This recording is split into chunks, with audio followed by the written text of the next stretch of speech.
The hum of the engine was the only sound that filled the cab of Rachel Rough Rider Hayes' rig as she cruised down the deserted highway. The sun was setting, painting the sky with hues of orange and pink. The road stretched on for miles, and the endless ribbon of asphalt that had become her home. Rachel had always loved the solitude of the open road. There was something comforting about the way the world seemed to slow down when you were alone, just you and your truck. But tonight something felt different. The truck's lights flickered slightly, and she glanced over at the dashboard, ensuring everything was in order. She had seen this stretch of highway 100 times before, but tonight it felt off. As if something was just around the corner, waiting to happen. Her phone buzzed, pulling her from her thoughts. It was an unknown number, but she answered anyway. "Hayes," she answered, her voice rough from years of driving. "Rachel, it's Sergeant Daniels." The voice on the other end crackled. "We've got a situation. There's been a massive pile-up about 10 miles up the road. You need to get there ASAP. We're short on units and the civilian response teams aren't enough." Rachel's grip tightened on the steering wheel. "Pile-up? How bad is it?" "It's bad," Daniels replied, his voice tight. "We have injured civilians, but what worries us even more is the fact that a group of bikers seems to be involved. They're causing chaos, and we're not sure what we're dealing with. We need you there, fast." Rachel didn't hesitate. She had seen her fair share of accidents, but this was different. Bikers weren't exactly known for being cooperative, especially when things got violent. "Copy that," she said, her voice steady despite the rising tension in her chest. "I'll be there in 15.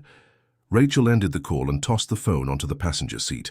Max, the larger of her two K9s, perked up from his place beside her, sensing the shift in her mood. Diesel, the smaller, more agile dog, remained calm, but his ears twitched. He could feel the change, too. Rachel's foot pressed harder on the accelerator. The truck roared to life, the engine pushing them forward with a sense of urgency. But as the miles ticked by, the weight of the unknown pressed down on her. Who were these bikers? Why were they involved in an accident like this? And most importantly, would she be able to handle whatever came next?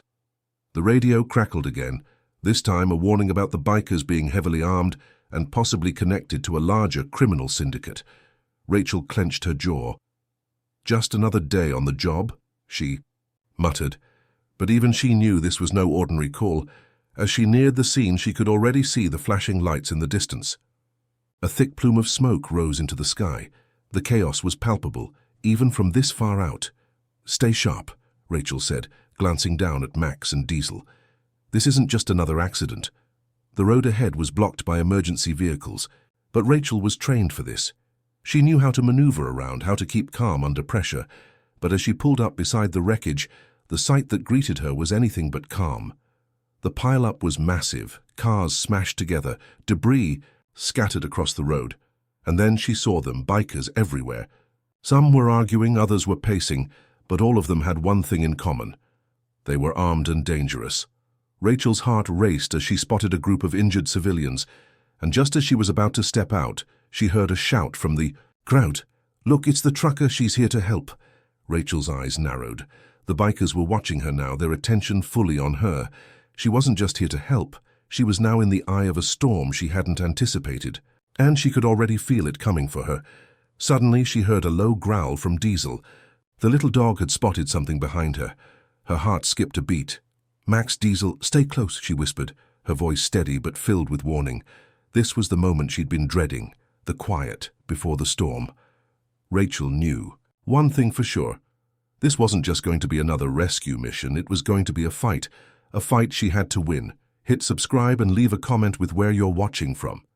This story might just spark a new beginning.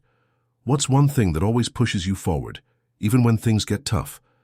Rachel Hayes had always felt more at home behind the wheel of her rig than anywhere else. The hum of the engine, the rhythmic sound of tires on asphalt, the way the road seemed to unfold before her. It was a kind of peace, a solitude that allowed her to think, or more often than not, to not think at all.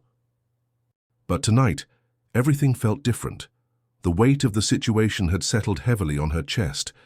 As she surveyed the wreckage before her, the chaos of the crash and the looming threat of the bikers, her mind wandered back to the moments that had led her here.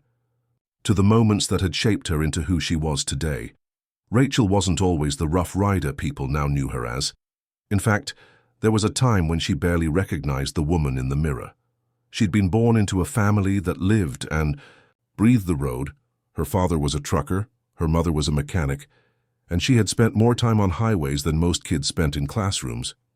By the age of 16, Rachel had already learned the ins and outs of handling heavy machinery. But her life wasn't just about trucks and engines. It was about survival. When she was 18, Rachel enlisted in the army, eager to escape the small town she'd grown up in. The military offered her a way out, a chance for something more than the mundane existence she'd known. It also gave her a purpose, something she'd lacked. She thrived in the structure and discipline of military life, and quickly became a standout in her unit.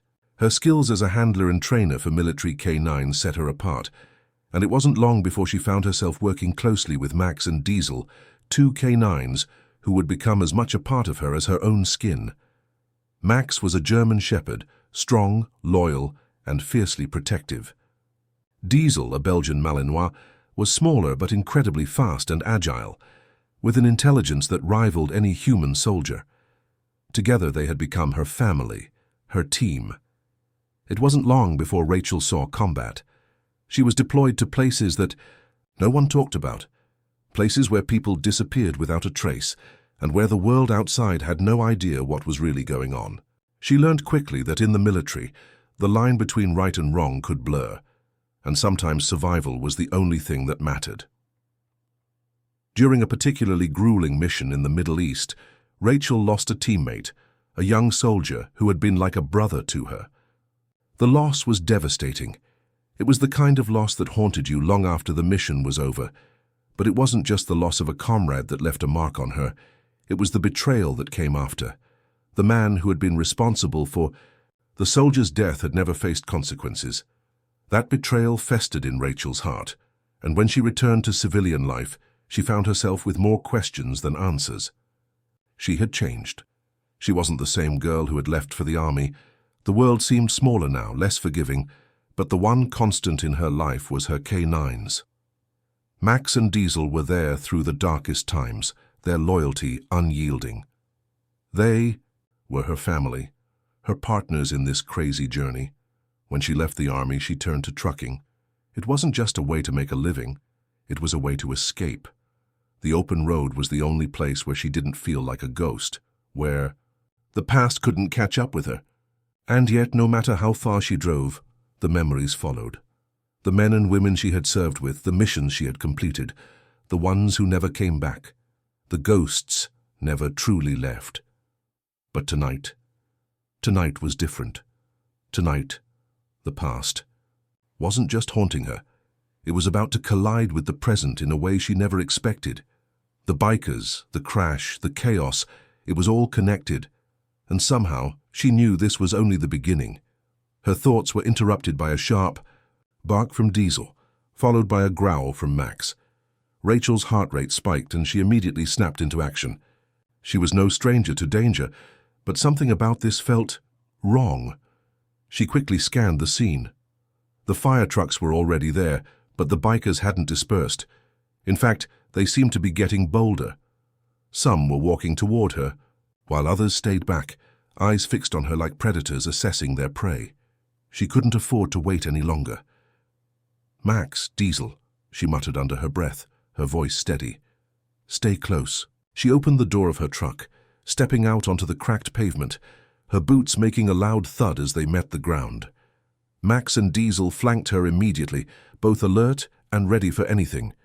The group of bikers near the wreckage noticed her approach and paused, eyes narrowing as if weighing their next move. Rachel stood tall, her military posture evident despite the casual clothes she wore. She wasn't here to make friends. She wasn't here for a fight, but she sure as hell wasn't backing down. One of the bikers, a tall, broad-shouldered man wearing a leather vest that read Reapers, took a step toward her, his smirk wide. "Not often we get company out here," he drawled, his voice deep and mocking. "What's a lone trucker like you doing in a place like this? You lost, sweetheart?" Rachel didn't flinch. Her eyes locked onto his, cold and unwavering. "I'm not lost, but you might be. The biker chuckled, but there was something in his eyes, something dangerous. Rachel could feel it. These weren't just ordinary troublemakers. They were up to something, and she needed to figure out what, and fast. Just then the sound of sirens grew louder, and Rachel's attention shifted. She had no idea what was about to happen, but she knew one thing for sure. This was no ordinary accident. It was a ticking time bomb, and she was about to find out how deep the rabbit hole went. Rachel's heart thudded in her chest as she stood at the edge of the wreckage. The fire trucks, ambulances, and police vehicles had all arrived, but the bikers were still holding their ground. The tension in the air was thick enough to cut with a knife.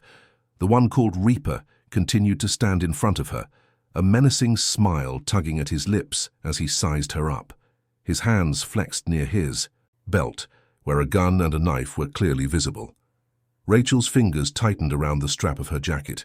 She could feel Max's presence at her side, his powerful frame ready to spring into action at a moment's notice.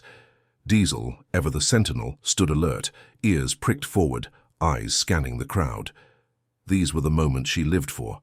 But even she had to admit that this was a new kind of chaos, one she wasn't fully prepared for. "You're going to want to turn that truck around and get out of here," Reaper said, his tone dark and casual, like he was asking for a cup of coffee instead of issuing a threat. Rachel didn't answer immediately. Instead, she took a step closer to him, her boots clicking against the cracked pavement, her gaze unwavering. Max growled lowly at her side, and Diesel's lips curled slightly, his teeth just visible. "I'm not going anywhere," she said, her voice firm, barely above a whisper, but carrying enough weight to stop the biker dead in his tracks. Reaper chuckled, but the smile on his face faltered. The growing number of bikers around them shifted nervously. It wasn't just Rachel's defiance that had them rattled. It was the K9s. Rachel didn't need to speak again. She could see the apprehension in their eyes. Max and Diesel weren't just any dogs. They had been trained for combat, for detecting danger, and for sniffing out threats. When Rachel was with them, it wasn't just her who commanded respect. It was the team she had forged with blood, sweat, and sacrifice. "Tell your friends to back off," she said coolly, her gaze scanning the group behind Reaper. "This doesn't have to be ugly. I'm here to help." A few of the bikers looked hesitant, but Reaper raised a hand, signaling them to stay back. He cocked his head at her, sizing her up again, as if debating how much of a threat she actually was. "You really think you can handle this?" he asked, his voice dripping with disbelief. "You're just a lone trucker with a couple of mutts. You think you're going to save these people?" Rachel didn't respond right away. Instead, her eyes darted to the chaos unfolding in front of them. The emergency personnel were struggling to manage the injured civilians, but there were more pressing problems. Some of the bikers weren't just watching, they were actively preventing help from reaching the wounded, pushing back EMTs, shouting at anyone who tried to intervene. Her instincts screamed at her. This wasn't just a simple accident. This was something far darker, and the bikers were either involved or using it as a cover for something far more sinister. Before Rachel could take another step, she heard the sound of a voice. This one, much more urgent and panicked, coming from the side of the wreckage. "Help! Over here, somebody, please!" Rachel's heart skipped a beat. A young woman, bloodied and bruised, was trying to crawl out from the wreckage of a crumpled car. She wasn't far from the scene, but her cries were getting drowned out by the noise of the bikers and the sirens blaring in the distance. Rachel's military instincts kicked in. She didn't think twice. "Max, Diesel, move," she ordered, pointing toward the woman. Max and Diesel immediately broke into a sprint, their muscles working in perfect sync, moving toward the woman without hesitation. Rachel followed closely behind, her boots pounding against the ground, but she could feel the biker's eyes on her, following her every move. Reaper's voice called out, a tone of warning. "You better get back, lady. This isn't your fight." Rachel didn't listen. She didn't need to. Her K9s were already on their way to help, and that was all that mattered right now.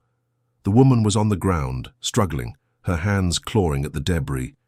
It looked like she had been trapped in the car when the crash happened. Rachel's heart tightened. Max was the first to reach her. The large German shepherd nosed her gently, then stood by ready for Rachel's next command. Diesel followed close behind, his sharp eyes scanning the area, always on alert. The woman's eyes fluttered open, a look of pure fear and confusion on her face. She coughed, a weak sound that made Rachel's stomach churn. I can't move," the woman gasped, her voice strained with pain. They'll... Rachel crouched down beside her, her hands gently but firmly reaching for the woman's shoulders. "You're safe now," Rachel said, her voice low but steady. "You're not alone. We're getting you out of here." Max nudged the woman's arm gently, as if to reassure her, and Rachel could see the woman's fear slowly start to fade. But as Rachel glanced up, she noticed the bikers moving toward her, slowly but deliberately, their faces dark with malice. "You better move, lady," Reaper called again, his tone no longer light. "We're not playing games here." Rachel didn't hesitate.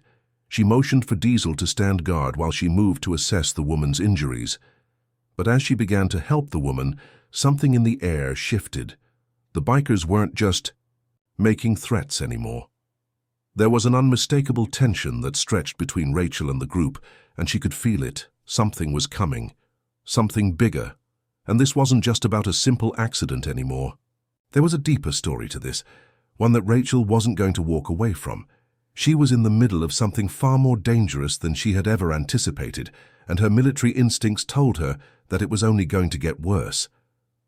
Rachel's heart raced as she finished tending to the woman's injuries. She could hear the murmurs of the bikers drawing nearer, but she didn't take her eyes off the woman she was helping. Max and Diesel were still alert, standing guard at her side, the tension in the air almost palpable.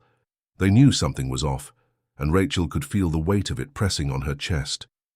She wasn't here for a confrontation, but it seemed like the bikers weren't going to give her any choice in the matter. The woman coughed again, her breath shallow and strained. "Please, don't let them," she began, but her voice faltered. As she turned her head to glance nervously at the group of bikers, Rachel's eyes followed the woman's gaze, her posture shifting into one of readiness. Reaper and his gang had closed the gap, their expressions no longer friendly. They were now fully blocking her path, as if daring her to make a move. "I told you to leave," Reaper growled, stepping forward, his hand resting on the handle of a large knife at his waist. The rest of the bikers flanked him, each of them, armed and looking ready for a fight. Rachel stood up slowly, positioning herself between the injured woman and the approaching bikers. "I'm not going anywhere until she's safe," she said, her voice steady and calm, though she could feel her pulse quicken. She knew the next moments would determine everything. The sound of sirens wailed louder in the distance, but Rachel knew it would be too late by the time the reinforcements arrived. The bikers had made their move long before the law enforcement could get a handle on the situation. "I think you misunderstand," Reaper said, his eyes narrowing. "This isn't just about you or your little rescue mission. This is bigger than you. This is about the cargo we're transporting, and you don't get to interfere." Rachel's mind raced. Cargo. What kind of cargo were these bikers involved with? From the way they were acting, it certainly didn't seem like it was legitimate business. Something was deeply wrong, and she had a sinking feeling that she had stumbled right into the middle of a dangerous operation. As if to confirm her suspicions, one of the bikers, tall and burly with a scar running across his face, stepped forward, his eyes locking with Rachel's. He reached into his jacket, pulling out a handgun and holding it casually by his side. Rachel didn't flinch. She didn't have time to. She had to make a decision, and fast. "Max Diesel," she said in a low, controlled voice, "stay ready." She had trained with her K9s for years, and in situations like these, they knew what to do without being told. Max's muscles tensed and Diesel's ears flicked, each of them preparing for whatever came next. "You're making a mistake," Rachel said, her voice icy, cutting through the tension. "These people need help. You need to back off before." "This gets ugly," Reaper sneered. "You think we care about a few civilians? This isn't your fight, sweetheart. You're not walking away from this unscathed." The words hung in the air, thick with threat. For a moment, everything went silent. The chaos of the accident and the sirens in the background seemed far away, like echoes in the distance. Rachel's mind sharpened to a pinpoint focus. Her military training kicked in. She was outnumbered, but she wasn't alone. Max and Diesel growled in unison, their low, threatening noises making the bikers pause. They could feel the tension as much as Rachel could. She wasn't backing down, and neither were her dogs.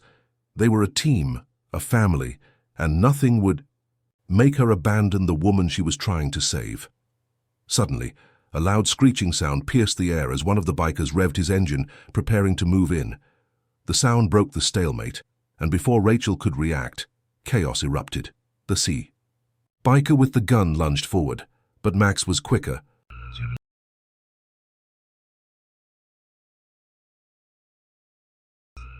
Diesel was right behind me, darting for the biker who had raised his snake, and sank his teeth into the man's forcing him to drop the blade with a howl of pain.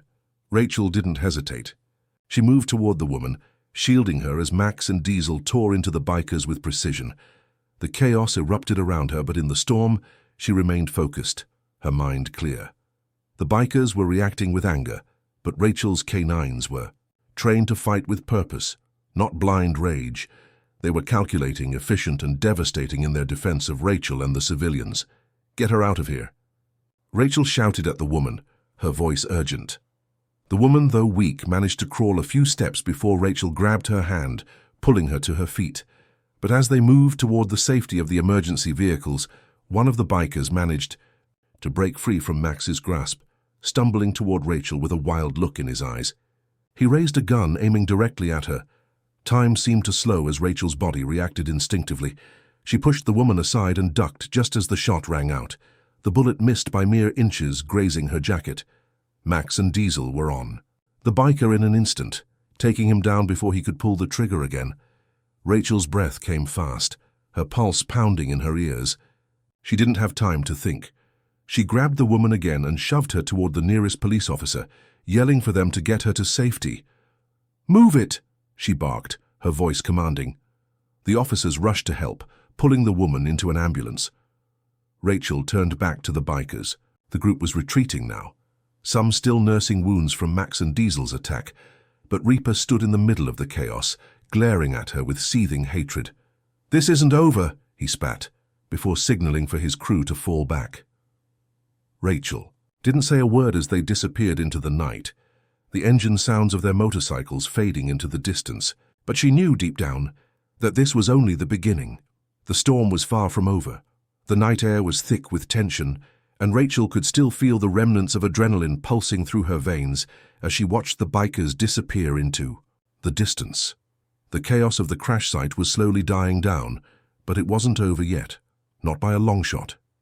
She stood still for a moment, taking in the scene, her eyes scanning the wreckage and the chaos that had unfolded. The injured were being loaded into ambulances, the police were taking statements, and the sound of emergency vehicles grew louder as more arrived. But none of this felt right. None of it felt like a typical accident. Rachel glanced down at Max and Diesel, who were both standing by her side, panting but alert. Max's sharp eyes were still scanning the area, while Diesel was already sniffing at the ground, his instincts never wavering. Her military K9s were trained for more than just search and rescue. They were protectors, fighters, and they could smell trouble long before it arrived. "Good boys," she muttered, scratching both of them behind their ears. But even as she comforted them, she knew this wasn't just a normal situation. The bikers hadn't been acting like ordinary criminals. They had been too coordinated, too ready to escalate the violence. This wasn't just about them. This was about something bigger, something deeper. The woman they had rescued earlier was now safe in the back of an ambulance, being treated for her injuries. Rachel had spoken with her briefly, but the woman had been in too much shock to offer any real information. All Rachel knew was that she had been in one of the cars involved in the wreck, and that the bikers had been after something. Rachel had seen it in their eyes. There was something they were protecting, something they weren't willing to let go of. She moved toward the police officers, her boots crunching on the gravel as she made her way over to the squad car that was parked near the scene. Her tall, broad-shouldered officer with a buzz cut looked up as she approached, his expression neutral but curious. His badge read, "Officer Harris." "You've got a hell of a way of making an entrance," he said, his tone dry. Rachel gave him a quick, tight smile. I don't do things halfway. Harris raised an eyebrow, looking at her with a mix of suspicion and admiration. You're the trucker, right? The one with the dogs? Rachel nodded, shifting slightly as Diesel and Max both shifted with her. That's me, Rachel Winters. I think those bikers were after something more than just a fight. Harris sighed, rubbing a hand over his face. I'm starting to think you're right. We've got a few more reports coming in from the area. People heard shouting earlier. There's something off about all of this. Rachel crossed her arms, her thoughts racing. What kind of shouting? Harris hesitated for a moment, glancing over his shoulder, as if weighing how much to say. People heard voices saying something about a package, a secure package. We're still trying to figure out exactly what that means, but I'm guessing those bikers weren't just out. Here for fun. Package, Rachel repeated, the word echoing in her mind. Sounds like they're after something big, something important. How you don't say, Harris muttered, clearly more irritated than before. We've been dealing with these guys for a while. Some of them have been tied to underground trafficking, drugs, weapons, maybe even worse. But I didn't think it... Was this organized? Do you have any leads? Rachel asked, her voice low and focused. Harris gave her a sharp look. What makes you think I'm just going to hand you my investigation? Rachel didn't flinch. You can keep your investigation, but I'm not leaving until I get answers. If the bikers are after something dangerous, then I'm in this whether you like it or not. I have the training to help. You saw what my dogs did back there. We can take these guys down if we work together. Harris considered her words, his gaze flicking to Max and Diesel, who were standing nearby, alert and on edge. Finally, he nodded. All right, I'll tell you what we've got so far. But you keep your nose out of things if it gets too hot, understood? Rachel's lips quirked up. Understood. Harris lowered his voice, speaking quietly as he glanced around. We've had reports of an underground operation, one that involves more than just a local crew. This biker gang is tied to a larger syndicate, one that's been working across state lines. Weapons, drugs, human trafficking, we're still piecing it together. But the package they're after, I think it's connected to a shipment that went missing a few days ago. Something valuable, something that these guys will kill for. Rachel's stomach tightened. This was worse than she thought. So what's in the package, she asked. That's the million-dollar question, Harris replied. We don't know, but I have a bad feeling it's something that could change everything if it falls into the wrong hands. Rachel's eyes narrowed. And these bikers, what's their involvement? They're the muscle, Harris said grimly. They're not just running drugs or stealing cars. They're protecting this shipment. We think the bikers are part of a larger, more dangerous operation.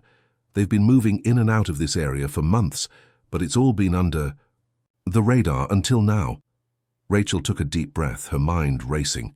She didn't know how deep this went, but she knew she couldn't walk away now. Not when so many lives were on the line. She turned toward the wreckage again, her gaze sweeping over the twisted metal and broken glass. The sound of the emergency workers and police on the scene faded as she became absorbed in the bigger picture. There was more to this than just the crash. The bikers were part of something much larger, and Rachel had just walked into the center of it. She looked down at Max and Diesel. Both of them were still alert, their eyes trained on the darkened horizon. They knew there was more to this story, and Rachel was going to uncover it no matter what. She turned back to Harris. Keep me in the loop, she said firmly. If you find anything else, let me know. I'll be in touch. Harris gave her a skeptical look, but nodded. Fine, but don't get yourself killed, all right? Rachel didn't answer, her focus already shifting toward the next step. She had a feeling that this wasn't just the beginning of a job, it was the beginning of a war. Rachel couldn't shake the feeling that the bikers' involvement in this operation was just the tip of the iceberg. As she left the scene and got back into her truck, the hum of the engine was oddly comforting, a reminder of the life she had before all of this chaos. But even as she pulled away from the wreckage, she couldn't escape the gnawing sensation that something dark was looming just out of sight. The air was thick with the remnants of the storm that had passed, leaving behind a raw, unsettled energy. She glanced at Max and Diesel in her rearview mirror, both dogs still alert, their ears pricked as they looked out the window. They were more than just companions. They were her partners, her lifeline in moments like these. She reached for her phone, checking the messages that had come through while she was at the scene. One was from an old contact in the military, a tech expert who had helped her track down leads before. She didn't hesitate to dial his number. "Hey, Nate," she said when he picked up, her voice steady but urgent. "I need a favor." Nate's voice crackled through the line, recognizable even after all these years. "You always need a favor, Winters. What's going on this time?" Rachel took a deep breath, steadying herself before speaking. "I'm in a situation. I've got a biker gang that's connected to something bigger. Human trafficking, weapons, drugs. It's all tied together. But I need more details. I need to know who's running the show and what they're really after." There was a long pause on the other end of the line, and Rachel could almost hear Nate typing away at a keyboard. He was fast when it came to research. "I've got a few sources in the intelligence community," he said after a moment. "Give me a couple hours, I'll get back to you. If there's a hidden network involved, I'll dig it up, but you need to stay low. The last thing you want is to be caught in the middle of something this big." Rachel's grip on the steering wheel tightened. She knew Nate was right. The last thing she needed was to be a target for whoever was behind this network. But the truth was she couldn't back down now, not after what she'd seen. "I'll be waiting," she said, ending the call. As the truck cruised down the dark highway, Rachel's mind raced. She didn't like the feeling that she was being drawn into a world she didn't understand, but it was clear that she was already in too deep. The bikers weren't just criminals. They were part of a much larger operation, and Rachel had no intention of sitting on the sidelines. Max let out a low growl from the back seat, his body tense. Rachel glanced over at him through the rear view mirror, and she could see Diesel's ears perked up as well. The dogs were on edge. They were sensing something she couldn't quite put her finger on. She pulled off onto a smaller, quieter road, hoping to get some space to think. She parked the truck beside an old abandoned gas station that looked like it hadn't seen a customer in years. The neon lights buzzed weakly in the distance, casting an eerie glow over the cracked pavement. It was the perfect spot to gather her thoughts. Rachel got out of the truck, taking a moment to stretch and breathe in the cool night air. She knew she needed to be careful. The bikers were still out there, and if they were connected to the underground network Nate had mentioned, she might have just signed herself up for a war. She looked at Max and Diesel, both of them alert and waiting. Rachel felt a sense of comfort knowing that, no matter what came next, she wasn't alone. "All right, boys," she said softly. "Let's figure this out." She knew she had to find out what the bikers were really after, but more importantly, she needed to understand who was behind them, who was pulling the strings. If she could get to the heart of the operation, she might be able to stop it before it went any further. But the more she thought about it, the more she realized she was dealing with an organization that was far more dangerous than she had initially thought. If the network was truly as widespread as Harris had hinted, she would need more than just her K9s to take it down. She would need intel, strategy, and maybe a few more allies. Her thoughts were interrupted by a sudden sound from the distance, a motorcycle engine revving in the night. Rachel's body went still as she listened. It wasn't just one bike, it sounded like a whole group, and they were coming closer. "Max, Diesel," she whispered, as if the dogs didn't already know. "Stay close." The two dogs moved to her side, their muscles tense as they scanned the road ahead. Rachel's hand hovered near the gun holstered at her side, but she didn't draw it yet. She needed to see who it was first. The motorcycles grew louder, the rumbling sound of the engines vibrating through the ground. Rachel's heart beat faster. In her chest. This wasn't a coincidence. The bikers were coming for her, or maybe they were just scouting the area. Either way, it was clear they weren't finished with her yet. From the shadows, a group of 6 or 7 bikers appeared, their headlights cutting through the darkness. Rachel recognized the leader immediately, Reaper. He was riding a black Harley Davidson, his signature skull patch visible even in the dim light. They stopped a few hundred yards away from her truck, forming a loose circle around their leader. Reaper dismounted first, his cold eyes locking onto Rachel's. The other bikers followed suit, their presence like a storm gathering. Rachel's pulse quickened, but she stood her ground. Max and Diesel stayed beside her, silent but ready for action. The tension was thick, and she could feel the stares of the bikers on her, each of them sizing her up. Reaper took a few slow steps toward her, his expression unreadable. "You've made a mistake, sweetheart," he said, his voice low and dangerous. "You don't know what you're messing with." Rachel's gaze didn't waver. "Maybe it's you who's made the mistake," she replied, her voice steady despite the pounding in her chest. "You're part of something bigger, something dangerous. You're not getting away with it." Reaper chuckled darkly, his eyes narrowing as he reached for something hidden in his jacket, a small, sleek device. Rachel's heart skipped a beat as she recognized what it was. A tracker. "You think you can just walk away from this?" he sneered. "You've been marked." And just like that, the game had changed. Rachel's mind raced. The tracker Reaper was holding was no ordinary piece of equipment. It was a high-tech device, capable of following her every move. She had no doubt now. This wasn't just about the bikers or a local crime ring. They had resources. They had connections. Her heart pounded in her chest as she took a subtle step back, feeling the weight of the situation sink in. She couldn't afford to get caught in their trap, not with Max and Diesel by her side. The dogs were her lifeline, her greatest strength in moments like this. Reaper smiled, sensing the unease, and took another step forward. His voice was dangerously calm. "You're already in over your head, Rachel, but don't worry, we'll make this quick." Before she could react, he raised his hand, signaling to the other bikers. They revved their engines in unison, the sound deafening in the quiet night, like a warning that things were about to escalate.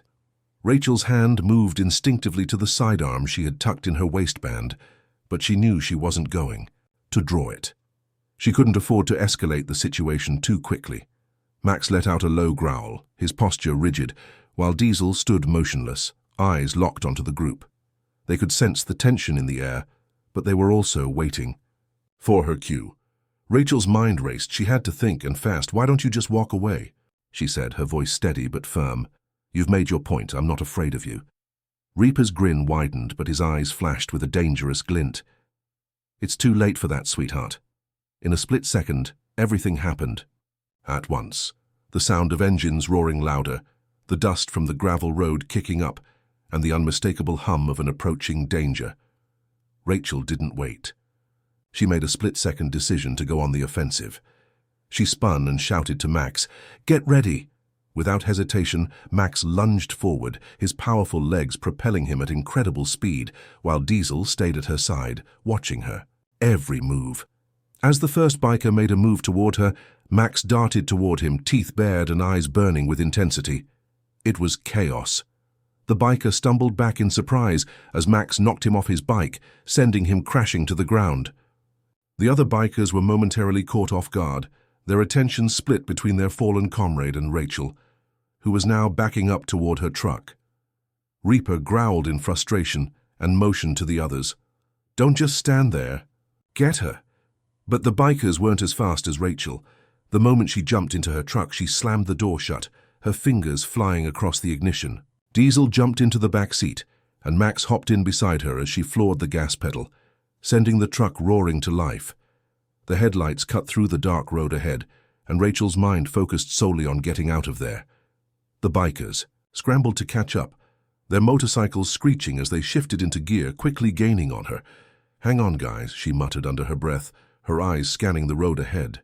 She knew she had only moments before they caught up with her, and she couldn't afford to be outpaced. Her hands gripped the steering wheel, and she swerved around the winding curves of the back roads, trying to shake the bikers off. But they weren't giving up. They were relentless. Max's growl from the passenger seat was all the warning Rachel needed. She didn't need to look to know they were closing in. From the rearview mirror, she could see the silhouette of Reaper's bike getting closer with every passing second. The dogs were on edge, both of them shifting in their seats, their focus locked on the pursuit. Rachel could feel the tension in the air, but she kept her eyes fixed on the road. In the distance, she saw a sharp bend up ahead. If she could take the turn right, she might have a chance to lose them for a moment. Her pulse quickened as she gritted her teeth, knowing it was risky. But sometimes, risk was the only choice. She hit the turn with all her speed, the tires squealing. As they scraped the asphalt, For a second she thought they might slide out of control, but she kept her cool.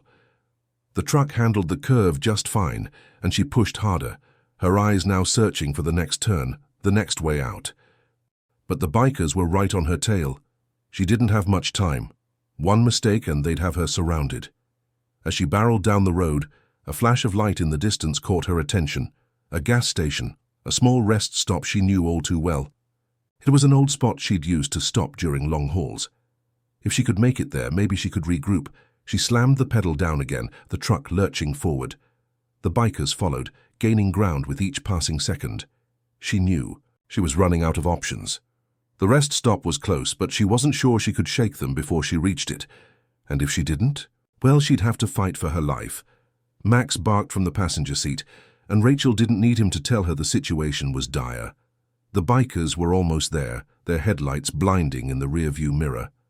Her heart hammered in, her chest as she pushed the truck harder, swerving around debris and rocks scattered on the road.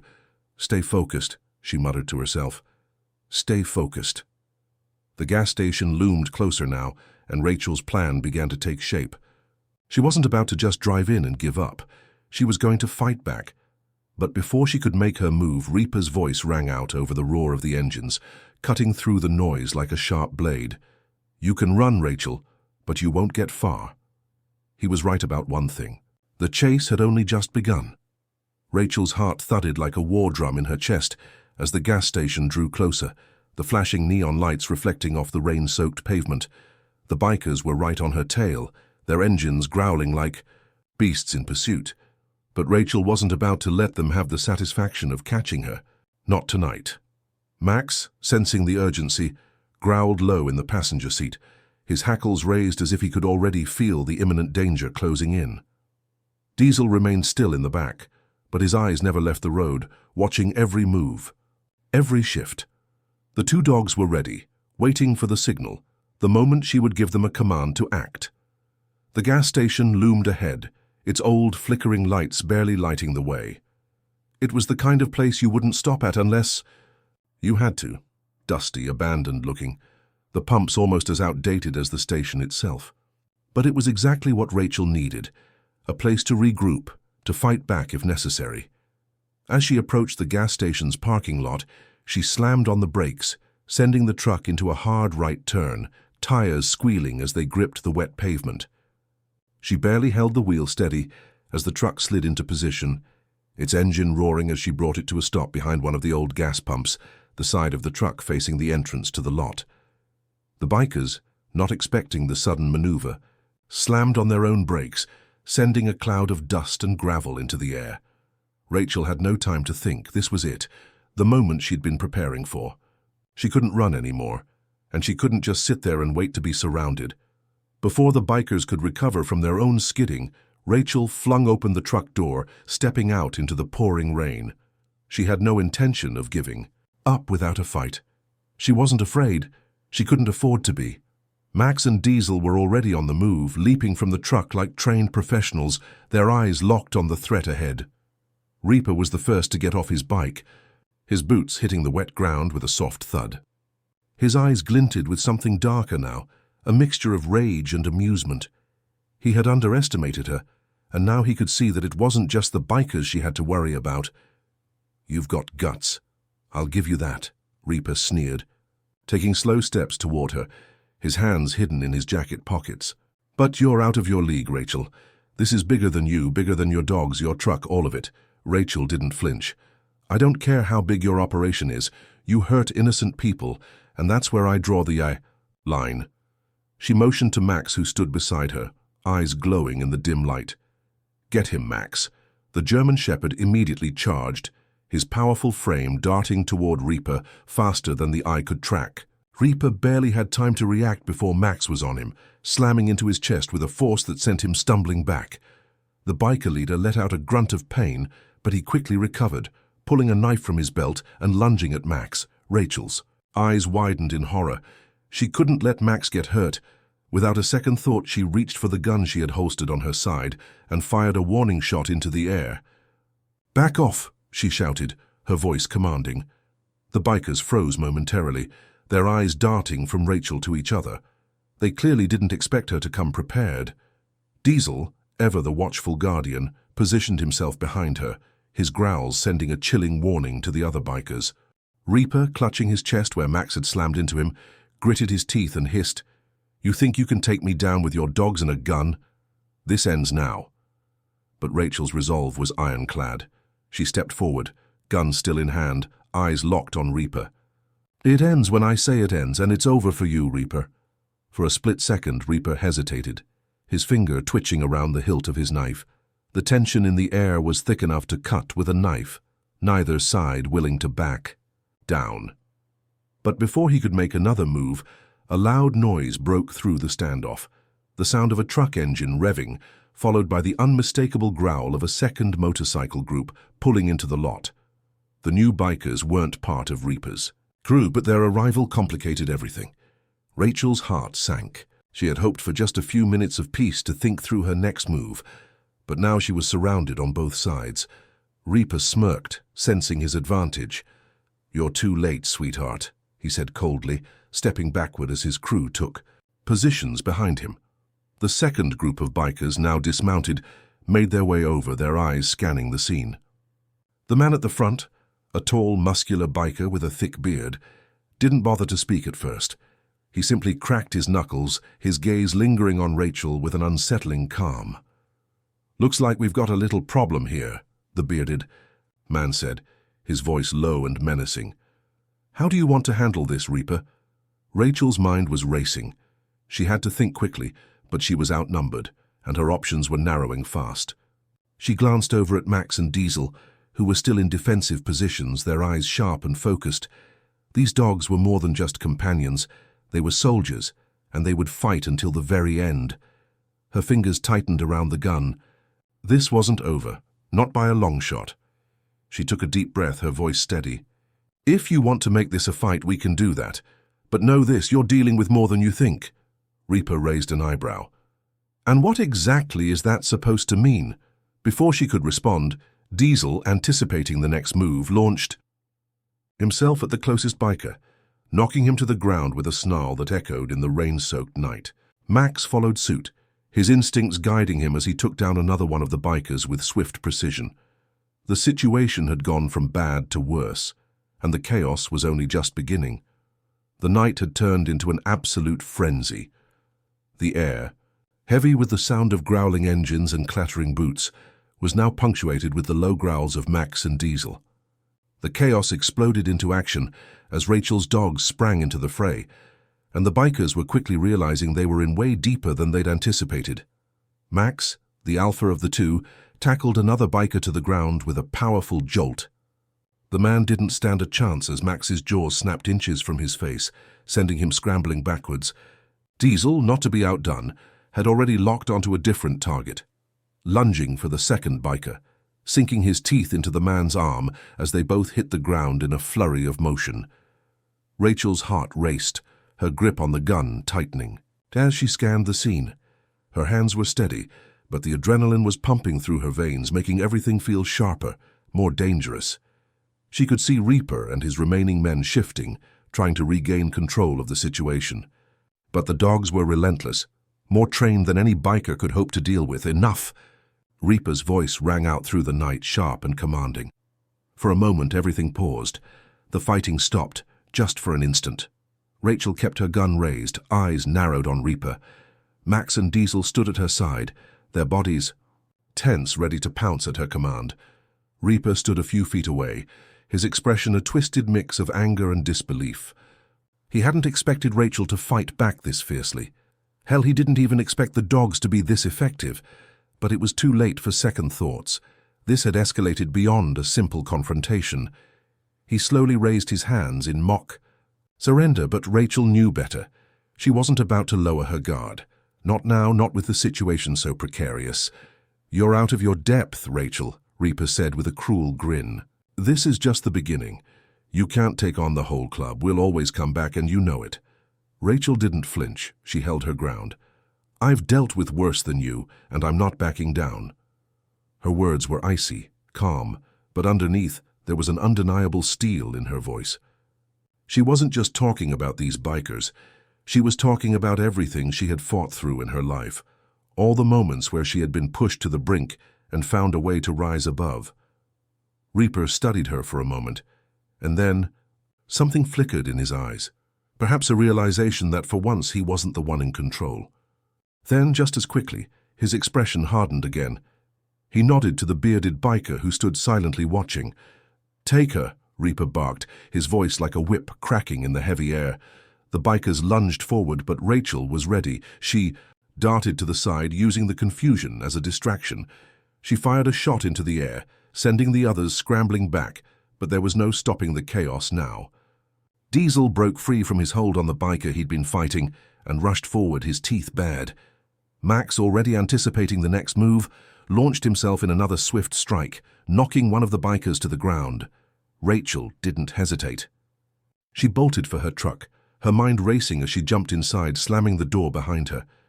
The engine roared to life with a growl of its own, but the moment she started to drive forward, she realized she was still being chased. Only now, it wasn't just the bikers on foot. The sound of revving engines filled the air as the rest of Reaper's gang remounted their bikes and pursued her once again. She could feel the panic rising in her chest, but she shoved it down. She had to stay calm. She had to think. She floored the gas pedal, the tires spinning as they gripped the wet pavement. Her truck surged forward, but the bikers weren't far behind. The rain had picked up again, making visibility difficult. But Rachel knew these roads. She knew the twists and turns of the backways better than anyone. Max and Diesel, still in her truck, were prepared for the chaos. Diesel was watching her every move, eyes locked on her, ready to spring into action at any moment. Max, meanwhile, had already jumped to the back seat, ready to defend if needed. "Hold on, boys," Rachel muttered to herself, her voice tight with tension. She could see the bikers pulling closer, their headlights blinding in the rearview mirror. Her grip tightened around the steering wheel, her knuckles going white. She needed a plan, and fast. Ahead of her, a sharp curve appeared in the road, a blind spot that could either give her an advantage or leave her vulnerable. Without hesitation, she turned the wheel hard, feeling the truck's tires slip slightly before they caught traction, and the vehicle shot into the curve. The bikers, not prepared for such a sharp turn, had no choice but to follow. As they neared the curve, the first biker lost control of his bike, skidding off the road and into the trees. But the others weren't so easily deterred. The remaining bikers continued after her, their engines howling as they powered through the rain and around the curve. Rachel could hear them closing in again, and she knew she couldn't keep this up for much longer. Then another idea hit her, a dangerous one, but it was all she had left. She was heading straight for the old bridge that spanned a creek. It wasn't the sturdiest structure, and it hadn't been maintained in years. If she could get the bikers onto the bridge, she might be able to use its instability to her advantage. She accelerated, the engine roaring as the gap between her and the bikers widened just enough. The bridge loomed closer, but just as she was about to reach it, a sudden explosion of sound echoed in the distance, cutting through the heavy rain. The flash of headlights from an approaching vehicle seemed to appear out of nowhere. Rachel's heart skipped a beat. Who else could be coming? And why did it feel like her nightmare was just beginning? The screeching of tires echoed in the stormy night as Rachel's heart pounded in her chest. The bridge was mere seconds away, but now a new uncertainty had entered the fray. The sudden appearance of headlights in the distance caught her completely off guard, and for a split second, it felt like her world was spinning out of control. Who else could be on this desolate road in the middle of the night? Her eyes flicked to the rearview mirror, and she saw the dark shapes of the bikers closing in.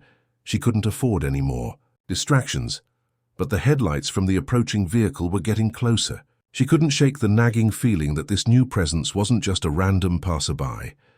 As the vehicle drew nearer, Rachel squinted into the night, trying to make out the shape through the rain-streaked windshield. It wasn't another bike. It was a truck. And judging by the way it sped toward her, it wasn't a casual driver. "Stay calm, focus," she muttered to herself. Her hands gripped the wheel tighter, the tension thick in the air. The truck came into view, large, rugged, and unmistakably military. It wasn't just any truck. It was a military vehicle, one of those armored rigs used for extreme conditions, the kind that could drive through a war zone if needed. Rachel's breath caught in her throat. She recognized the vehicle from her days in the service, but this was a strange twist. Who was driving it? Just then the truck's lights flashed twice, an unmistakable signal. It was a message, one that Rachel instinctively knew meant help was here. The truck's engine roared louder, surging ahead, and with a screech of tires, it cut across the front of Rachel's truck, blocking the path of the bikers just as they neared the bridge. The bikers skidded, trying to avoid a collision, but one of them wasn't fast enough. The motorcycle collided with the rear of the military vehicle, sending it spinning out of control and crashing into the guardrail of the bridge. Rachel's eyes widened. The bikers weren't prepared for this sudden interference. The crash sent a jolt through her own truck, but it didn't slow her down. She pushed her pedal to the metal, knowing this was her only chance. The military truck, having caused enough chaos, then swerved sharply to block the road completely, its front end facing the bikers. But Rachel wasn't sure whether it was friend or foe yet. She had no idea who was behind the wheel, but it wasn't a moment for second-guessing. In that brief moment of panic, she quickly assessed her options. The bikers were momentarily thrown off course by the crash, but they were far from giving up. And Rachel knew the road ahead was about to turn into an even bigger mess. She pushed forward, aiming her truck straight for the bridge, but just as she was about to take the final turn, a figure appeared from the shadows. A soldier, his dark silhouette barely visible through the rain, stepped in front of the military vehicle, his hand held high in a clear signal to stop. The truck's engine revved to a halt just in time. Rachel's eyes locked onto the soldier, who stood confidently in the middle of the road. He wasn't intimidated by the rain or the chaos. He was focused, as if he had expected this moment. For the first time in a long while, Rachel felt a flicker of hope. There was a chance, a small one, that she wouldn't have to face the bikers alone. "Rachel!" The soldier's voice rang through the storm, deep and gravelly, but unmistakably familiar. Her breath caught. She knew that voice. "Jake?" Her heart skipped a beat. It was him, the man she thought she'd never see again. Jake was a former army buddy. They had served together for years, but after an unfortunate accident during a mission, they had lost touch. She thought he'd disappeared from her life forever, but here he was, standing in front of her, as if fate had brought him exactly when she needed him most. Jake's eyes softened for a brief moment when he recognized her, but his attention quickly shifted back to the bikers, who were regrouping. They had gotten over their initial shock and were now advancing on the road again. "Get in the truck," Jake ordered, his voice firm. "We're not safe here." Rachel hesitated for only a moment before she slammed the gear shift into reverse, quickly maneuvering her truck back from the bridge. Her heart was still racing from the shock, but she wasn't about to waste this opportunity. She slammed her foot on the gas again, pushing her truck toward Jake's military vehicle. Max and Diesel were ready, sensing their master's command. They were already alert, waiting for Rachel's next move. "Get in," Jake repeated, his voice urgent now. Rachel didn't waste another second. She quickly parked beside his military truck, flung open the door, and jumped into the passenger seat, not caring about the rain pouring down. Max and Diesel scrambled in after her, jumping into the back seat of the military truck without hesitation. Jake slammed the door shut, and with a roar of the engine, the military vehicle lurched forward, tearing down the road. The bikers were still in pursuit, but now they had a serious problem. The truck Jake was driving was built for speed and maneuverability, and Jake wasn't just a former soldier, he was a seasoned driver, trained to handle high-stakes situations, just like this. The truck shot down the narrow, wet roads, its headlights cutting through the rain, cutting off the bikers' attempts to catch up. Rachel couldn't believe it. Jake had come for her, but she knew the fight wasn't over. The bikers would be relentless. This would get ugly before it got better. "What the hell's going on, Jake?" Rachel asked, her voice tight with the strain of everything that had happened. "You're not just some random passerby, are you?" Jake shot her a quick glance. His jaw tightened as he gripped the wheel. "Long story," he said, eyes flashing to the rearview mirror, scanning for threats. "I'm here to help, but we've got to move fast." As the truck barreled down the road, Rachel could feel the weight of the moment settling in. Whatever had brought Jake back into her life wasn't a coincidence. This was just the beginning, and the storm had only just begun to rage. The storm was relentless. Rain poured from the sky like a thick sheet, soaking through Rachel's jacket and making everything seem even more surreal. The sound of the wind whipping past the military vehicle mixed with the growl of the engine, and the occasional screech of tires as the bikers tried to close the gap. The military truck surged forward, its powerful engine ripping through the night. Rachel sat in the passenger seat, trying to steady her breath as she looked back at Jake. She could feel the tension radiating from him as he gripped the wheel, his jaw clenched with determination.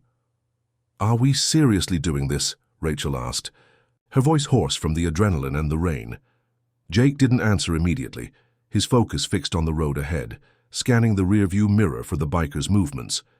He took a sharp turn onto a narrower road, the tires screeching against the wet asphalt as the vehicle swerved to avoid a sharp rock. The truck's suspension kept it steady, but the sudden motion jolted Rachel against her seat.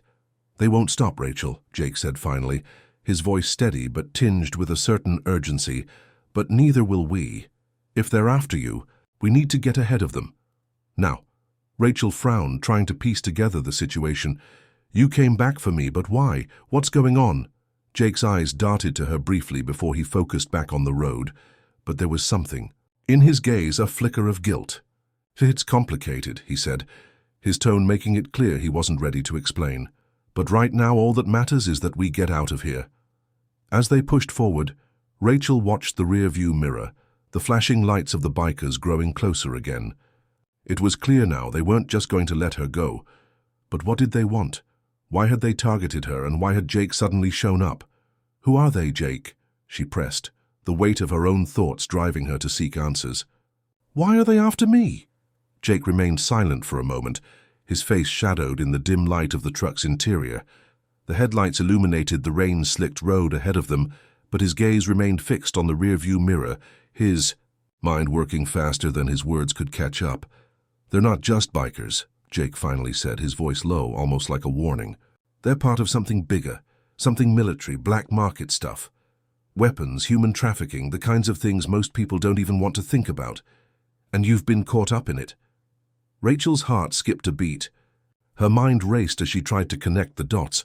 She had always known her time on the road had exposed her to some dangerous situations, but she had never imagined this.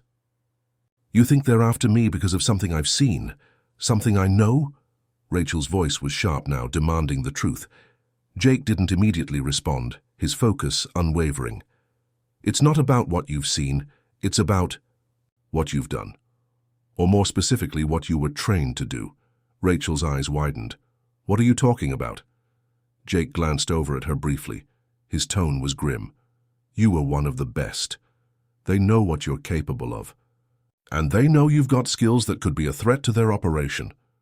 Rachel processed his words, trying to make sense of it all.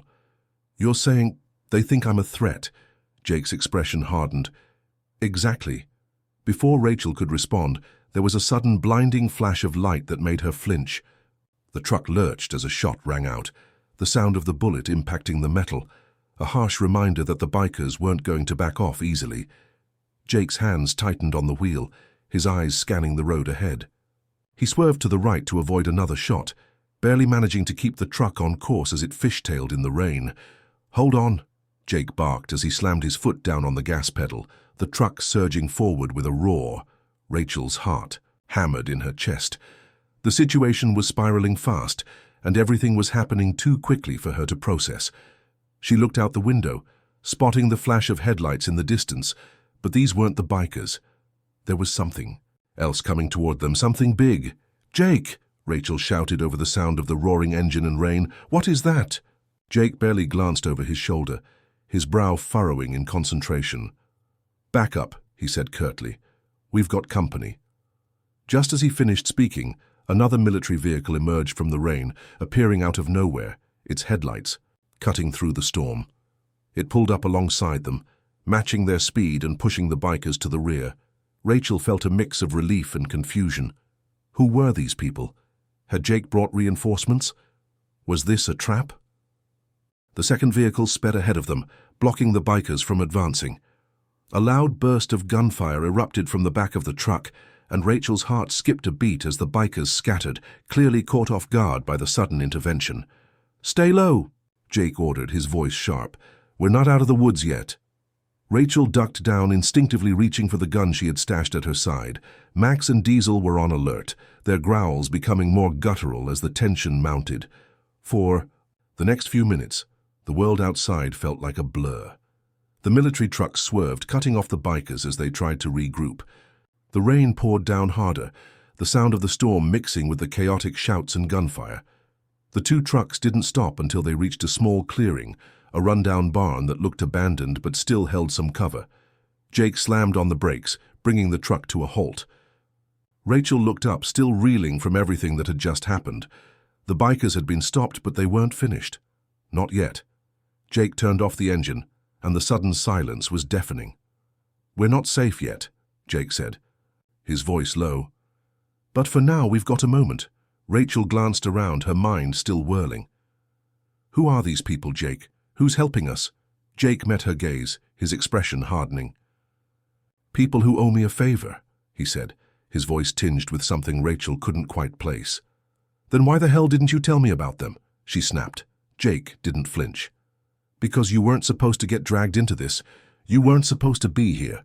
Rachel let out a sharp breath. The storm outside might have been letting up, but the tension in the air between them was still thick enough to cut with a knife. "We need to get moving," Jake said, his tone resolute. "They'll be back, and when they come, they'll be coming in full force." As Rachel stepped out of the truck, her boots sinking into the wet ground, she realized just how deep this rabbit hole went. There was no turning back now.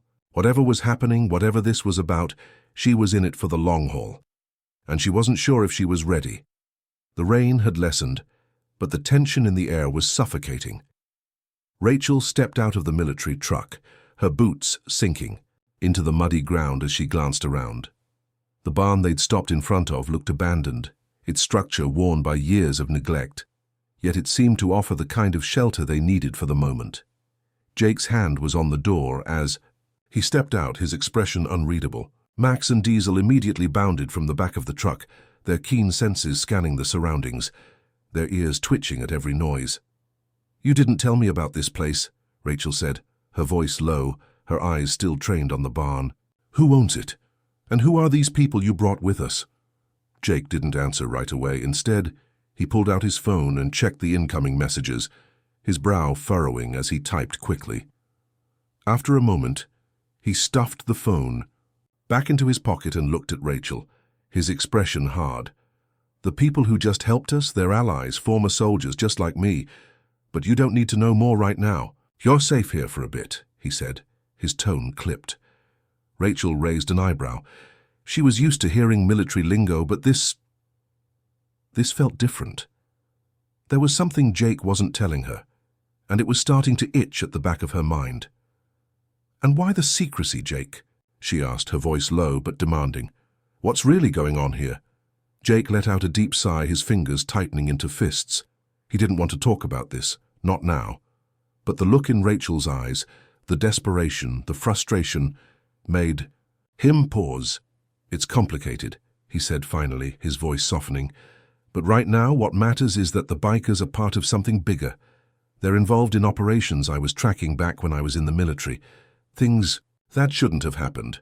Things that I've tried to forget." Rachel took a step closer, her gaze steady. "You think they're after me because of something I know?" Jake nodded slowly. "I'm sure of it. They've been hunting you for a while. I don't know how, but somehow they found out about you. They know what you're capable of." Rachel's mind was racing. She had worked as a trucker for years, yes, and she had always had a knack for getting out of tough situations. But how could anyone connect her to whatever dark operations Jake was talking about? "Jake, I don't even know what I'm capable of in this situation," Rachel said, her voice cracking slightly. "I'm just trying to make a living out here." Jake's eyes softened, but his stance remained firm. "You don't know what you're capable of, Rachel. Not yet, but you will. And when you do, I need you to be ready. You're not just any trucker, you're something more." Rachel stared at him, her heart beating faster. Something more? She didn't even know what that meant. But she couldn't ignore the feeling that all of this, everything that had been happening, was pulling her deeper into something far bigger than she had ever imagined. "You need to tell me everything," she said firmly. "If I'm going to trust you and stay in this, you need to lay it all out. What are we dealing with? And why does it have to be me?"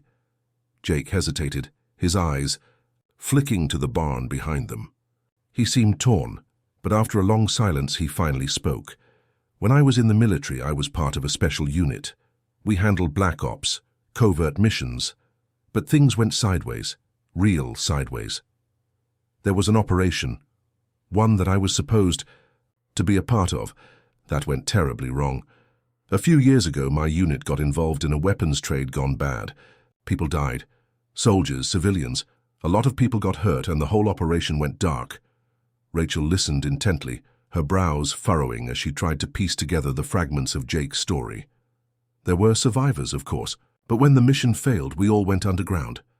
Some of the higher-ups in the government tried to bury it. They didn't want anyone to know what really happened. And I disappeared after that. I had to. But not everyone went away. Some people who should have been left behind, came back. They're the ones targeting you now. Rachel's eyes widened as the weight of Jake's words sank in. "So you're telling me these bikers are connected to that operation?" Jake nodded grimly. "Exactly. They were part of the smuggling ring, but they didn't stop there. Over the years, they've built connections with other dangerous people. They're involved in things even darker than I ever imagined. And they're hunting anyone who could expose them." Rachel took a deep breath, her mind reeling. She had no idea how she had gotten involved in this world, but now it was undeniable. She was in deeper than she ever thought possible. "So, they're after me because of you?" she asked, trying to make sense of it all. "Not just because of me," Jake replied. "They want anyone who might have information on their operations. And when you were on the road, well, you became a target. You don't remember it, but you might have overheard something or seen something you weren't supposed to." Rachel's eyes narrowed. She thought back to the truck stops, the deliveries, the strange encounters. Had she really seen something that could tie her to these people? Had she overheard a conversation that could expose them? Jake's voice cut through her thoughts. "I know this is a lot to take in, but whatever you think you know, it's more complicated than you realize." The sound of a door opening behind them broke the silence, and the figure of a man emerged from the barn, his silhouette barely visible in the low light. Rachel instinctively stiffened, her hand going to the gun at her side. Jake turned to face the newcomer. "It's okay, he's with us." The man stepped forward, revealing a weathered face and a tactical vest. He gave Rachel a brief nod. "I'm Ryan," the man said, his voice rough but steady. "Jake filled me in on the situation. We've got to move out of here before the bikers regroup." Rachel looked between Jake and Ryan, her mind still spinning. She didn't know who to trust, but she had little choice now. The bikers were still out there, and whatever Jake had said, it sounded like this operation had reached far beyond anything she had ever imagined. Ryan glanced over his shoulder, his eyes scanning the horizon. "We're not safe here. We need to get to the next safe house. It's the only place we can regroup and plan our next move." Rachel took a deep breath, steeling herself for what was to come. The weight of Jake's words still lingered, but she had no choice. She was in this. Now, whether she was ready or not. She turned to Jake, her voice steady. "Let's go." And with that, the group moved toward the barn, preparing for whatever danger lay ahead. The air was heavy with the scent of wet earth and rust, a sharp contrast to the tense silence that surrounded Rachel, Jake, and Ryan as they walked toward the barn's interior. The flickering light from a single lantern cast long shadows across the cracked concrete floor, making everything seem far older than it was. Rachel could almost taste the mustiness of the place, as if it hadn't been disturbed in years. Ryan led the way, his footsteps echoing in the otherwise quiet space. Behind them, Diesel and Max stayed close, their instincts attuned to every shift. In the air, every creak of the old building. "You're sure this is the safest place?" Rachel asked, glancing around warily. Jake didn't respond immediately. Instead, he examined their surroundings, his eyes moving across the dark corners of the barn. "For now," he said finally, though his voice lacked confidence, "we'll be here long enough to figure out our next move." Rachel felt the weight of his words pressed down on her. The situation had been escalating so quickly that she had no time to process everything. It felt like she was living someone else's life, stuck in a nightmare that was spiraling out of control. But the more she learned, the more she realized she couldn't back out now. There was no escaping this, not anymore. Ryan placed a hand on a hidden latch near the far corner of the barn, and a section of the wall slowly slid open, revealing a narrow, dimly lit hallway. It wasn't much, but it was enough to offer the semblance of safety. "This is the way to the safe house," Ryan explained, turning back to them. "It's an old bunker. We've been using it for years." Jake moved first, stepping into the hallway without hesitation. Rachel hesitated for a moment, looking around one last time before following. She had no choice now but to trust them. Max and Diesel walked ahead, the dogs leading the way like sentinels. Rachel could feel their tension as they moved, each of them fully aware of the danger that still lingered outside. She followed closely, her senses heightened, trying to shake the nagging feeling that someone, or something, was watching them as they walked deeper into the narrow corridor. Rachel's mind kept drifting back to what Jake had told her earlier. The operation, the smuggling, the bikers, the black market. It felt like everything was connected in some way, but she couldn't quite piece it together. "So, Jake," Rachel began, trying to break the silence, "you said this all goes back to something that happened years ago. What exactly did you find?" Jake glanced over his shoulder, his expression tight, but he didn't stop walking. "There was an arms deal, a big one. We were supposed to be a part of it, part of the operation to move weapons to certain buyers. But things went wrong. A lot of people died that day. Civilians, soldiers, people who were in the wrong place at the wrong time." Rachel's mind raced. She had never been a part of any military operations, never seen anything like that firsthand. But the weight of Jake's words hit her hard. "So, the bikers, they're part of that?" Ryan nodded from the front. "Not." Looking back, the bikers are just one part of the larger operation. There are others involved, people who've been in this for a long time. It's a network, global even, and they're not just smuggling weapons anymore. It's a lot more than that. And you, Rachel, you've become a target because of the people you've been associating with." Rachel stopped walking, the realization hitting her like a ton of bricks. "You think I've been involved in this whole operation?" "No," Jake said firmly, turning to face her, "but they think you know too much, and that makes you dangerous in their eyes." Rachel's pulse quickened. She felt a swell of anger, but it was quickly overshadowed by fear. "But I don't know anything. I'm just a trucker, Jake, a simple delivery driver." Jake didn't argue. His face was stoic, but his eyes betrayed his concern. "That's what they want you to believe, Rachel, but you've been in the wrong place at the wrong time more times than you know, and now they're watching you, waiting for you to slip up." The hallway seemed to grow even narrower as Rachel's thoughts raced. She felt like she was suffocating, the weight of everything closing in around her. It didn't matter that she was trying to live a simple life. The truth was that she had already crossed a line she couldn't uncross. "Why didn't you tell me any of this earlier?" Rachel's voice cracked with frustration. "Why wait until we're this deep in it?" Jake met her gaze, his expression pained. "Because I wanted to keep you safe. I didn't want you to get dragged into all of this. But I should have told you sooner. I didn't realize they were already on your tail." Rachel's hands clenched into fists at her sides, but she didn't say anything. Instead, she just kept walking, her mind reeling from everything she had learned. What was she supposed to do with all of this? How could she possibly fight back against people who had so much power? They reached the end of the hallway where a reinforced metal door opened into a small room. A few dim lights flickered overhead, casting an eerie glow on the few pieces of furniture: a couch, a couple of old chairs, and a table with some weapons laid out on it. "This is it," Ryan said, stepping aside to let them enter. "We can lay low here for a while." Rachel hesitated before stepping inside. She wasn't sure if she could relax, not after everything that had happened, but for now this was all she had. Jake followed her in, his eyes scanning the room. "We'll stay here until we figure out our next move. But you need to be ready, Rachel. There's no more running from this, no more pretending you're just a trucker. You're a part of this now, and you need to accept that. Rachel swallowed hard, her throat tight. She had no idea what accepting that even meant. But one thing was certain, she couldn't go back. Let's just figure out how to get out of this mess, she muttered, sitting down on the edge of the couch.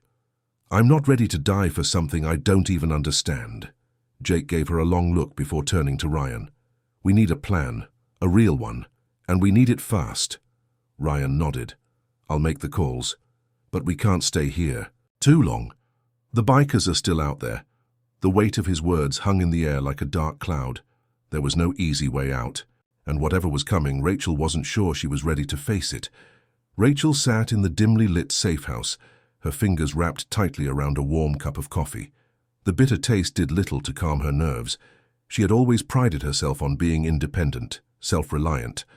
But now, surrounded by men she barely knew, caught up in a dangerous game she never asked to be part of, she couldn't shake the feeling of vulnerability creeping in. Jake and Ryan were in the corner, huddled over a map that stretched out across the old wooden table, their voices low but urgent. The occasional scribble on the map or tapping of a pen punctuated the silence between Rachel and the two dogs lying beside her, ever watchful. Max and Diesel, sensing the danger, kept their heads up, their bodies tense. It was as if they knew that the calm would soon break, that the quiet moments were fleeting. Rachel didn't know what to make of all this anymore. One minute she was just another trucker trying to make a living, and the next she was caught in the middle of a covert military operation, hunted by dangerous bikers and deep cover operatives. It felt like everything she knew had been pulled out from under her. Do you ever get used to this kind of life? Rachel finally broke the silence, her voice hoarse. Jake glanced up, his eyes heavy with the weight of his thoughts. No, you never get used to it. You just learn how to survive. And how do you survive when you don't even know who the hell you're up against? Rachel shot back, frustration making her voice rise. Jake didn't answer immediately. Instead, he let out a long breath, almost as if he was weighing how much he should share with her. He had already told her more than he was comfortable with, but the situation was dire. It was no longer just about him. It was about her, too. The Fikers are just the surface, Jake finally said, his gaze fixed on the map. They're a small part of something much bigger, a network of people, military intelligence arms dealers, who have been operating for years, pulling the strings behind closed doors. Wait, Rachel interjected, her heart pounding at the implications. You're telling me these Fikers are working with people in the military, like real military people? Ryan, who had been silent up until now, turned his head slightly. His sharp eyes met hers. That's right. Some of them are former soldiers. Others are mercenaries, hired guns with no loyalty to anyone but the highest bidder.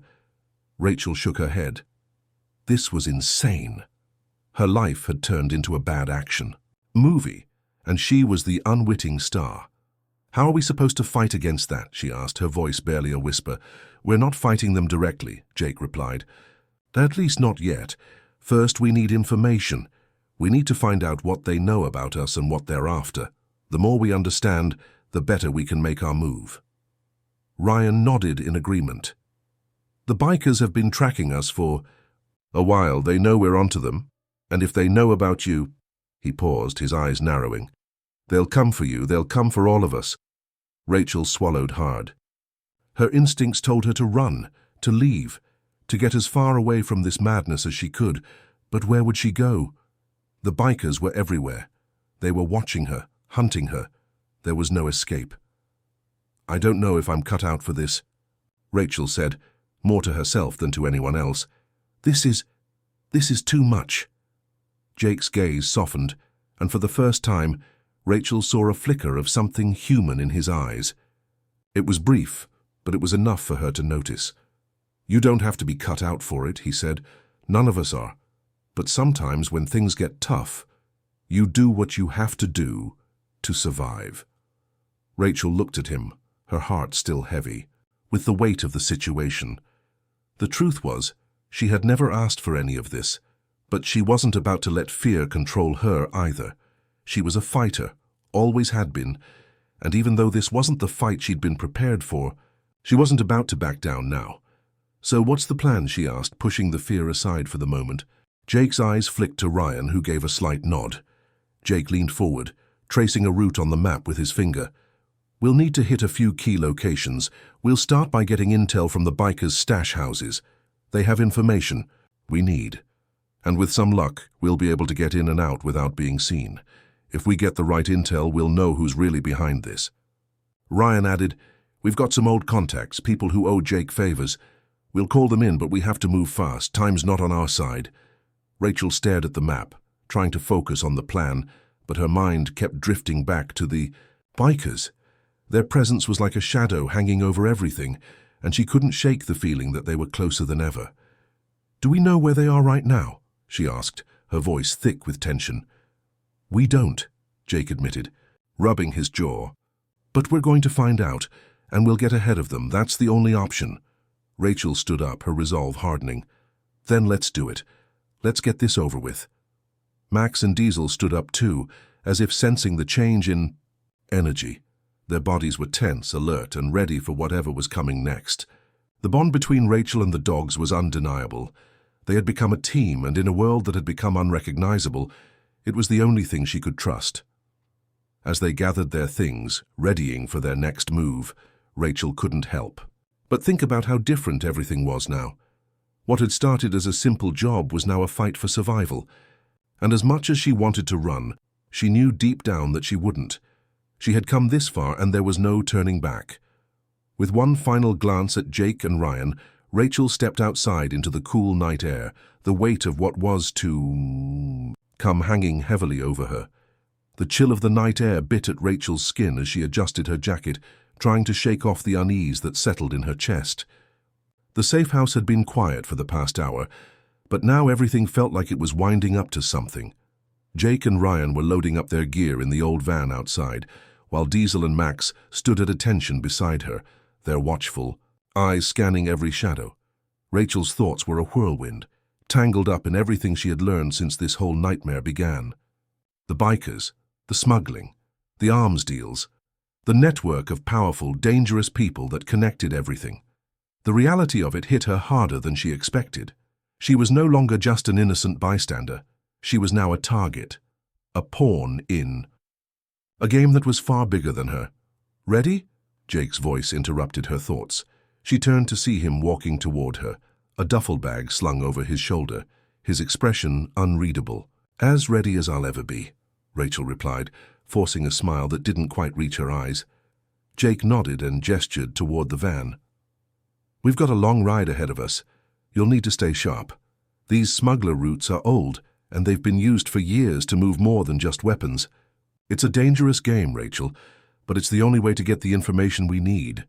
Rachel climbed into the van, settling into the worn passenger seat.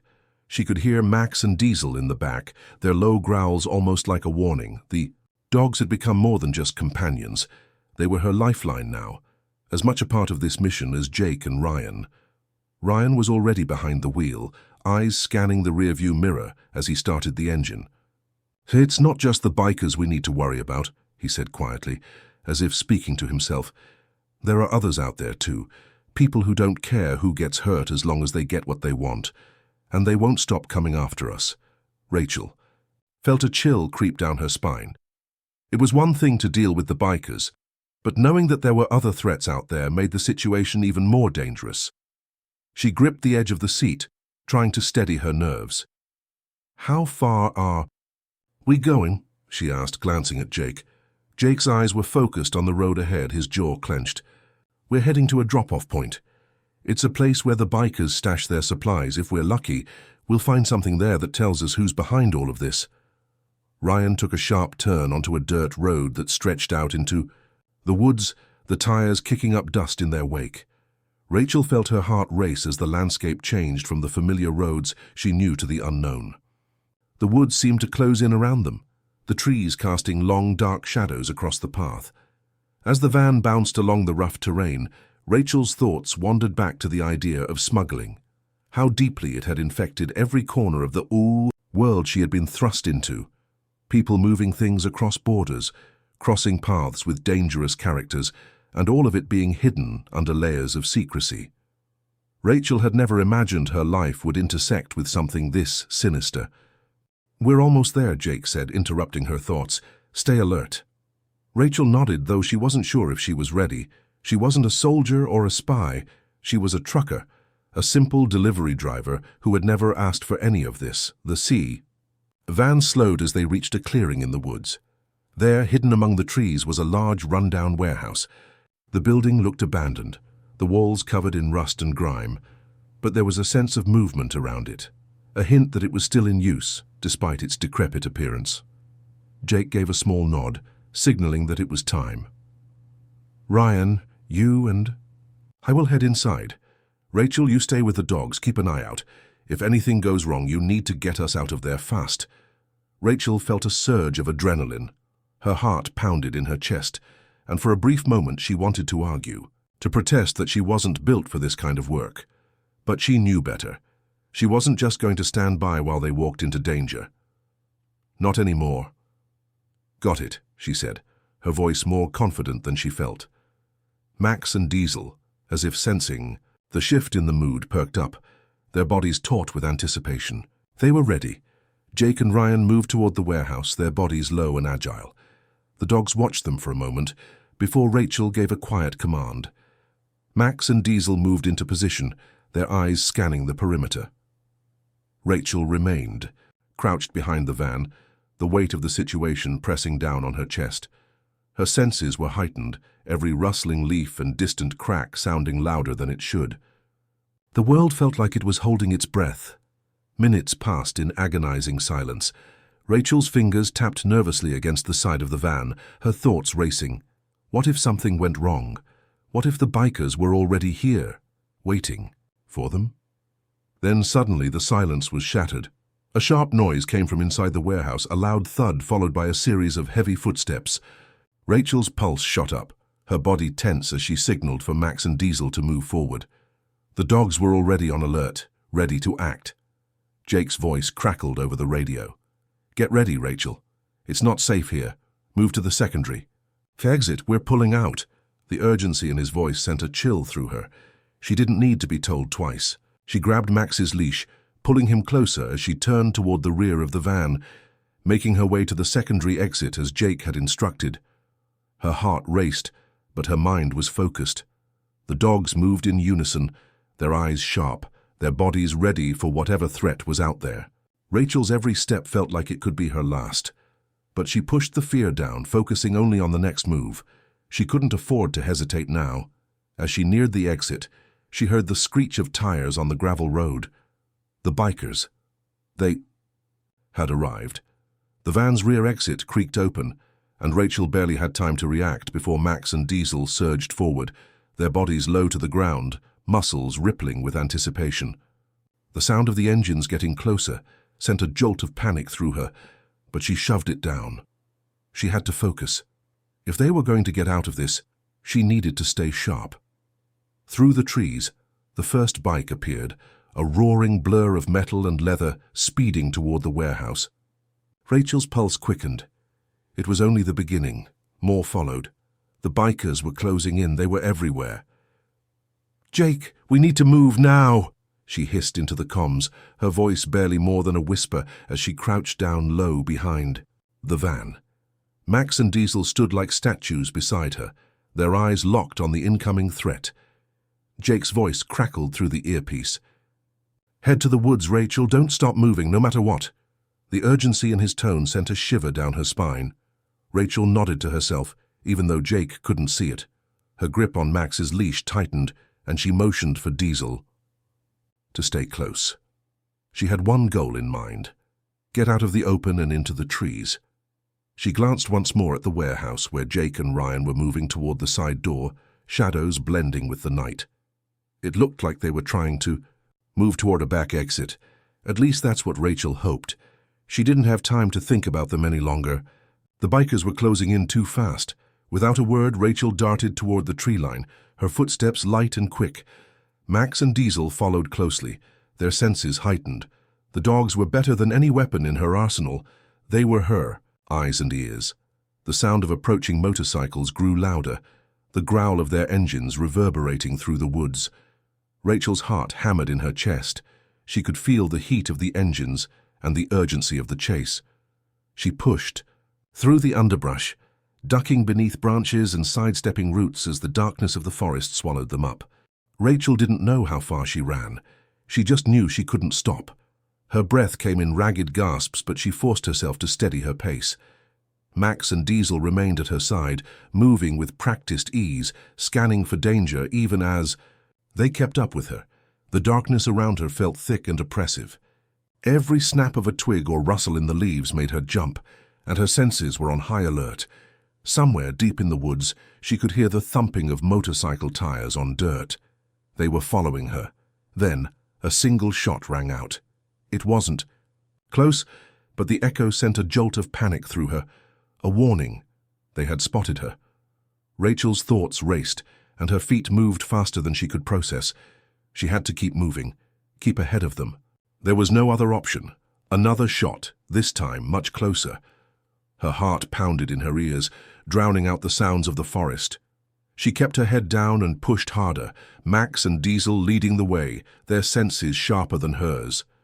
She heard the dogs growling low, their hackles raised as they moved faster. A surge of adrenaline powered her legs, and she pushed through the brush with renewed speed. She could see a break in the trees up ahead, a clearing. It wasn't much, but it was something. A possible hiding spot. Maybe even a way out.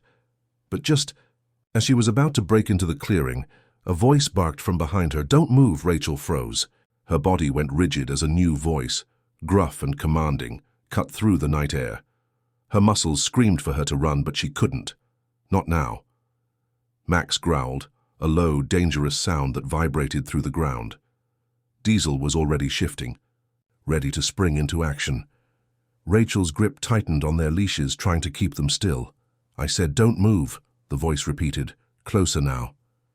Rachel could hear the crunch of footsteps on leaves as the man approached. "Rachel!" Jake's voice crackled through the comms again, but this time there was a hint of urgency and something else. Fear. "Where are you?" "Near the clearing," she whispered back, her heart pounding in her chest. "But they're right behind me. They've got me in their sights. Hold tight, we're coming for you." Her pulse thrummed in her ears as she kept her gaze fixed on the figure emerging from the trees. A man in a dark leather jacket, holding a rifle.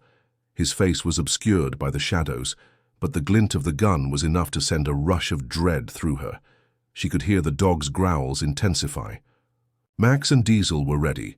They wouldn't back down. The man took another step closer, the tension thick in the air. Rachel took a slow, deliberate breath. This was it. She had no choice. If she hesitated now, it was over. Max lunged first, his muscles rippling as he shot forward.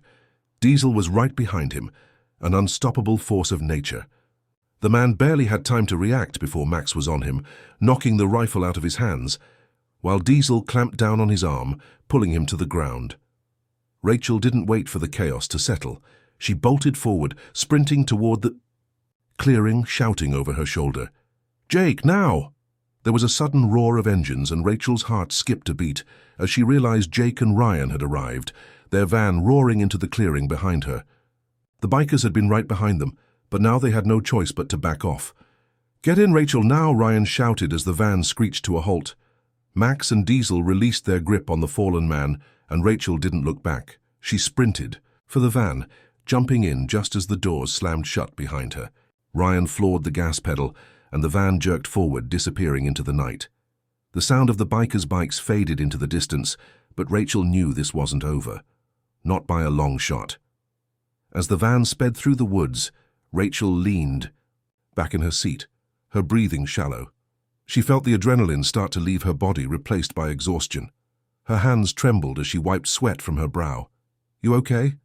Jake asked, his voice soft but serious as he glanced over at her from the front seat. Rachel nodded slowly, trying to calm her racing heart. "Yeah, for now. But we need to get out of here before they catch up." Ryan glanced at the rearview mirror, keeping an eye on the road. "We've got a plan for that. We're not out of the woods yet, but we'll make it." Rachel clenched her fists, determined to keep her focus. The danger wasn't over, but at least for now they had a moment's peace. The van rumbled down the narrow road, the tires crunching over the gravel. The steady hum of the engine was the only sound in the tense silence that hung between Rachel, Jake, and Ryan. The adrenaline from their escape was still surging through her veins, but the reality of what they had just faced was starting to settle in. Rachel shifted in her seat, trying to ease the tension in her body. She hadn't realized how tightly wound she had been until now, and her muscles ached from the sprint through the woods. But despite the relief of getting away, her mind was still spinning. There were too many questions, too many unknowns, and each one seemed to lead to another dead-end road. The bikers, the smuggling operation, the mysterious men pulling the strings behind the scenes, everything felt like it was getting out of control. Where are we going? Rachel finally broke the silence, her voice low but firm. She needed to know where they were headed next. She needed some kind of plan. Jake glanced at her through the rearview mirror. We've got a safe house up ahead. It's not much, but it'll keep us off the radar for a while. We'll regroup, take a breath, and figure out our next move. Rachel nodded, but her mind was still racing. How long until we're there? Not long, Ryan replied, his eyes flicking to the road ahead. Maybe 30 minutes, give or take. We'll be safe for a bit, but we need to move fast. If they're tracking us, we can't stay in one place too long. Rachel glanced at Diesel and Max, who were sprawled out in the back of the van, seemingly at ease now that the immediate danger had passed. The dog's alertness never wavered, though. They were ready, always ready. And Rachel was beginning to think that the dogs were the only things she could truly rely on in this mess. The van bounced over another pothole, and Rachel gripped the edge of the seat, fighting off the fatigue that was threatening to take over her body. She hadn't realized how much of her energy had gone into staying alert, always looking over her shoulder, always expecting the next threat. But now that they were on the move and the immediate danger was behind them, Rachel allowed herself to feel the weight of exhaustion pressing in. It wasn't much, but she closed her eyes for a moment, hoping to catch a few minutes of rest. Rachel, Jake's voice was gentle, but it pulled her out of her thoughts. You okay? You're quiet? She opened her eyes, meeting his gaze in the mirror. Yeah, I'm fine. Just trying to process everything. Jake nodded, understanding without needing an explanation. I get it. I know this isn't easy. It wasn't supposed to be like this. You were just doing your job, driving a truck, and now look where we are. Rachel half smiled, the weight of it all making her feel more than a little out of place. Yeah, life sure knows how to throw curveballs. For a moment, they drove in silence again, but this time it was more of a reflective quiet. Rachel let herself sink into the seat, closing her eyes for a moment. The landscape outside the van was nothing but dark woods and empty roads, the world around them feeling like it was holding its breath, just like she was. A few minutes passed before Ryan broke the silence. We're getting close. Rachel sat up, straighter, her eyes snapping open. How do you know? Ryan's lips quirked in a tight smile. This part of the road is a dead zone for cell signals. No one's getting in or out unless they're on foot or by vehicle. Rachel's brow furrowed, confusion overtaking her exhaustion. And that's a good thing. It is if you're trying to keep your location a secret, Ryan replied. But it also means if something happens, we're on our own. Rachel's stomach churned. The thought of being completely cut off from help didn't sit well with her, but she kept quiet. She couldn't afford to show any doubt right now. Jake took a sharp turn, and ahead of them, a low building came into view. It was tucked away among the trees, almost invisible unless you knew where to look. The safe house. It was small and nondescript, but that was the point. The fewer people who knew about it, the better. As they pulled up to the building, Rachel's eyes scanned the surroundings. There was no sign of life. The place looked deserted, but that only added to the tension. She couldn't shake the feeling that it was too quiet, too still. Jake parked the van near the entrance and turned off the engine. All right, we're here. Let's get inside and secure the place. Rachel slid out of the van and stretched, feeling the tightness in her muscles. Max and Diesel followed her, their eyes alert as they scanned the area. The dogs didn't trust it either. They moved quickly, slipping inside the dimly lit building. The air smelled stale, but it was a safe kind of stale. A place where they could breathe without fear of someone overhearing them. Jake locked the door behind them, and Ryan went to check the windows, making sure everything was secure. Inside it was quiet, too quiet, but at least they were safe for now. Jake turned to Rachel. "We've got a little time to rest, but we can't stay here long. We need to figure out what comes next." Rachel nodded. Her mind was spinning with everything she'd learned so far, but there was one thing she couldn't shake: the smuggling operation, the bikers, the mystery behind it all. It all pointed to someone higher up, someone pulling strings from the shadows, and Rachel was determined to find out who. "Do you have any leads?" she asked, her voice steady despite the unease she felt inside. Jake looked grim. "Not yet, but we will. We have to stay ahead of them. The bikers aren't just about drugs or weapons. They're connected to something much bigger than we realized, and whoever's behind this is not going to stop until they get what they want." Rachel clenched her jaw. She wasn't just going to sit back and let this happen. She'd made it this far, and she wasn't about to back down now. The safe house was nothing like the chaotic, high-stakes chase Rachel had just escaped. It was quiet, almost too quiet, the kind of silence that made you feel like the walls were closing in, even if they weren't. The smell of stale air mingled with the faint scent of old wood, but Rachel couldn't find comfort in it, not with what they had just been through. Jake was sitting at the small, cracked table, staring at the map they'd managed to secure earlier. Ryan was pacing near the window, his eyes flicking between the dark expanse outside and the inner workings of his own mind. They both looked just as drained as she felt, but there was no time to rest. The bikers were still out there, and they were far from finished. Rachel leaned against the wall, her arms folded tightly across her chest, watching them. "You okay?" Jake asked after a while, breaking the silence. His voice was soft but laced with concern. Rachel gave a tight smile, but it didn't reach her eyes. "I'm fine, just thinking." Ryan stopped pacing for a moment, glancing over at her. Thinking about what? Rachel hesitated. She knew it wasn't just about the bikers, the smuggling, or the chase anymore. Something else was gnawing at her. Something deeper. She glanced at Max and Diesel, who were lying on the floor, their eyes alert but tired. They were ready for anything, just like her. "The operation," she said finally, her voice steady. "There's something bigger going on here. These bikers, the smuggling, it's all connected to something else, something higher up. And I have a feeling we're just scratching the surface." Jake nodded slowly, his eyes dark with understanding. "You're right. They're not just small-time crooks. Whoever's running this operation is much more organized. They've got resources, power, and they're not afraid to use them. Which means," Rachel said, her voice growing more serious, "they're not going to stop until they get what they want. And right now they want us." Ryan stepped closer, his face grim. "We need more intel, something we can use to get ahead of them before they come for us again." Rachel knew he was right. She had to push past her exhaustion and find a way to strike back before they were caught in another trap. She had learned long ago that when people were in trouble, they didn't have the luxury of time, and time was running out. She glanced over at the map Jake was studying. It was a rough layout of the area, with marks on locations that had been linked to the bikers. The warehouses, the abandoned factories, the highways where smuggling routes were common, all of it pointed to a pattern. "Have you found anything useful?" Rachel asked, stepping closer. Jake looked up at her, his brow furrowed. "I think so. This map, it shows a series of drop-off points that might be related to their next big move. They're moving something important, and I'm betting it's not just the usual contraband." Rachel stared at the map. Her mind raced as she processed the information. She had been trained to look for patterns, but she had no idea what the bigger picture was yet. The pieces were there, scattered like a puzzle waiting to be solved.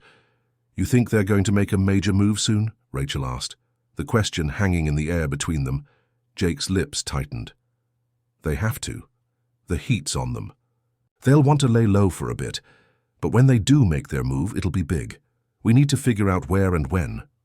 Rachel nodded, her resolve hardening. "I'll take the lead. We'll divide and conquer. Jake, you keep working the map. Ryan, check in with your contacts. See if we can get any updates on where they're moving things. And I'll—" "Rachel." Jake interrupted her, his tone suddenly sharper. "We can't afford to rush into anything right now. We need more information before we make any decisions.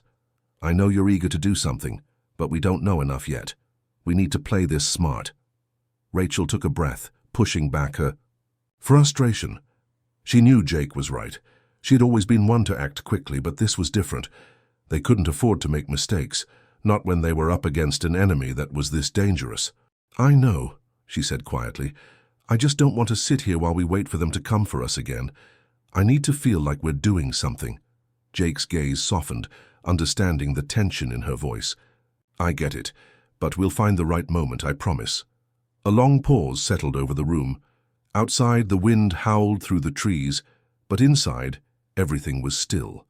The weight of what lay ahead pressed on their shoulders, and Rachel knew that whatever came next, they were in it together. There would be no going back. The silence was finally broken by the sudden sound of a phone vibrating on the table. Ryan reached for it quickly, glancing at the screen before answering. "Talk to me," he said, his voice low. Rachel couldn't hear the conversation, but she could tell by Ryan's sudden change in posture that the news wasn't good. He glanced at both of them, his eyes narrowing with a mix of concern and urgency. "It's one of my guys," Ryan said, hanging up the phone. "They've spotted the bikers heading toward a new location. It's an old industrial complex outside of town. We don't know exactly what they're moving, but it's big. Too big to be just another small-time operation." Rachel's pulse quickened. This was the lead they had been waiting for. "Do we go?" she asked, already standing, ready to move. Jake met her gaze, his jaw clenched. "We don't have much choice, but we go in quiet. We don't make any noise until we know exactly what we're dealing with." Ryan nodded, pulling his jacket on as he checked his gear. "Let's make it quick, and let's hope we're not walking into a trap." Rachel nodded, the weight of the moment settling on her chest. "Let's go." They gathered their things, prepping for the next phase of the operation. Max and Diesel stood alert by the door, ready for whatever lay ahead. The dogs knew what was coming. Rachel could feel the tension building again, but this time, there was no turning back. As they stepped into the night, the darkness seemed to close in on them, and Rachel could only wonder what kind of storm they were about to walk into. The industrial complex loomed ahead, a dark silhouette against the night sky. Its massive metal structures were barely visible in the low light, casting long, eerie shadows that made it feel like a place abandoned by time. The air was thick with the smell of oil and rust, a constant reminder of the facility's past as a manufacturing plant, now repurposed for something far more sinister. Rachel's footsteps were silent on the gravel as she crouched low behind a stack of old shipping crates. She was with Jake and Ryan, Max and Diesel just a few feet behind, their eyes glowing in the dark. The dogs were on edge, sensing the danger that hung in the air. Jake held up a hand, signaling for them to stop. He peered through the darkness, scanning the area. "We don't know how many people are inside. Could be a dozen, could be 50. Stay low and keep quiet. We don't want to draw attention." Rachel nodded, her heart pounding in her chest. They were deep in enemy territory now. The bikers were notorious for their security, and there was no way they'd be able to sneak in undetected if the operation was as big as Ryan's contact suggested. Ryan moved to Rachel's side, his voice barely above a whisper. "There's a guard tower on the far side. If we can get past that, we might have a chance to slip inside unnoticed." Rachel peered over at the guard tower, noting the faint figure pacing the top. The guard had a flashlight, and the beam swept across the grounds every few seconds, making it nearly impossible to get close without being seen. Jake's eyes narrowed. "We'll wait for the patrol to pass, then we'll move fast. Ryan, you take point. Rachel, stay close. Max, Diesel, stay sharp." Max and Diesel gave a soft growl, their bodies tense, and Rachel couldn't help but feel a surge of gratitude for the dogs. Diesel had been especially protective lately, and his sharp senses had kept them one step ahead of danger, more times than she could count. The seconds dragged on as they waited for the right moment. Rachel's mind raced with possibilities, each one worse than the last. What if they were walking into a trap? What if the bikers had anticipated their move? But there was no time for second-guessing. They had a mission to complete, and this was their chance to find out what the bikers were really up to. As the guard's flashlight swept away from their position, Jake signaled for them to move. They crept forward, moving from one shadow to the next, careful not to make a sound. The dogs followed closely, their paws silent against the gravel. They made it to the side of the building, where a small maintenance door stood slightly ajar. Rachel's breath caught in her throat. This was it. The entrance to whatever the bikers were hiding inside. Ryan carefully pushed the door open just enough to squeeze through, and the team followed one by one. The interior of the building was dimly lit by flickering overhead lights. The smell of oil, grease, and something foul filled the air, and the sound of distant machinery hummed through the walls. Rachel motioned for them to stay close as they moved deeper into the building. The shadows stretched long in every direction, and every corner seemed to hold a potential threat. Her senses were on high alert. They had no idea what they would find in here, but she was ready for anything. They reached a small hallway that split into two directions. Ryan held up a hand, signaling to wait. "I'll check out the left side. Jake, you and Rachel go right. We'll meet back here in 5 minutes." Rachel nodded, her pulse quickening as she turned with Jake down the right hallway. They moved quietly, their footsteps soft against the concrete floor, as they searched for anything that might explain what the bikers were up to. The hall seemed to stretch forever, turning into a maze of corridors and locked doors. Jake stopped in front of one door, his hand on the handle. "Should we check it?" Rachel hesitated, her instincts telling her this might be it, the heart of the operation. "Let's do it." Jake nodded and carefully turned the handle, pushing the door open just a crack. The room beyond was dimly lit, but the outlines of crates and boxes filled the space. There were no windows, and the air was heavy, thick with tension. Rachel's eyes scanned the room, and then she saw it. Piles of goods stacked high, crates marked with symbols she recognized from her previous smuggling runs. But this wasn't just drugs or weapons. These crates were filled with something else, something more valuable. "Jake," Rachel whispered urgently, "this is bigger than we thought. These crates, they're filled with rare artifacts. Old, priceless stuff." Jake's eyes widened as he took a step closer to inspect one of the crates. "This isn't just a smuggling ring. These guys are dealing in black market treasures, weapons, drugs, and now antiques." Rachel's mind spun. "This isn't just about making money. This is about power. Whoever is pulling the strings wants something far more dangerous than a few bucks."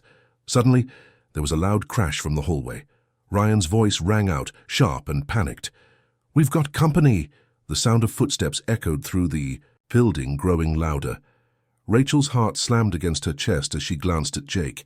"We need to get out now." They turned and rushed toward the door, but as they reached the hallway, a group of bikers appeared at the end. Their faces twisted in anger as they spotted Rachel, Jake, and the dogs. "Looks like the lone trucker finally showed up," one of the bikers sneered, his hand moving toward the weapon strapped to his waist. Rachel's breath quickened. She had to think fast. The exit was too far away and the bikers were closing in on them, but she wasn't going down without a fight. "Max, Diesel, stay!" she commanded, her voice steady despite the chaos around her. The dogs responded instantly, their growls deep and threatening. Diesel stepped forward, his muscles coiled and ready to strike. Max mirrored his movements, eyes locked on the bikers. Rachel pulled out her gun, her fingers steady on the grip. "You really want to do this?" The biker leader smiled coldly. "I think we have no choice." And then it all went to hell. The standoff lasted only a few heartbeats, but in those few seconds, Rachel's world seemed to slow down. She could hear her breath, steady and controlled, and the deep rhythmic growl of Max and Diesel, her K9s, her companions in this mess, ready to fight, ready to protect. The biker leader's hand hovered over his gun. Rachel's fingers tightened around her own weapon. The tension was palpable, crackling in the air like static before a storm. "Move and I shoot," she growled, her voice sharp and commanding. She had no intention of backing down, not now, not after everything they'd been through. These men weren't just criminals. They were threats to her survival and the safety of everyone she cared about. The biker leader sneered at her, then motioned for the others to spread out, their eyes flicking to Max and Diesel warily. He clearly wasn't as confident as he appeared, but Rachel knew. These weren't just thugs. They were organized, dangerous, and they'd been trained to kill. They didn't make mistakes. "Let's get this over with," the leader spat, his fingers finally wrapping around his gun. Before he could make a move, Max and Diesel launched forward, their powerful muscles propelling them across the floor in a blur of motion. Diesel's teeth snapped just inches from the leader's arm, forcing him to stumble backward in a panic. Max was a flash of brown and black fur, his focus solely on the two bikers flanking Rachel. "Go!" Rachel shouted at Jake, her voice slicing through the chaos.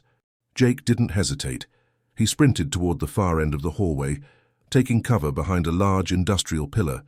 Ryan, who had been moments away from being spotted, wasted no time either. He dove into the fray, moving faster than she expected, his own weapon drawn and ready. The bikers were disoriented by the sudden attack. Rachel seized the opportunity. She fired a single shot into the air, intentionally wild, to buy herself some space.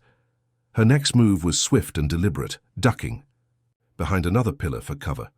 Diesel was relentless, his jaws locked on one biker's arm, forcing him to drop his weapon with a scream.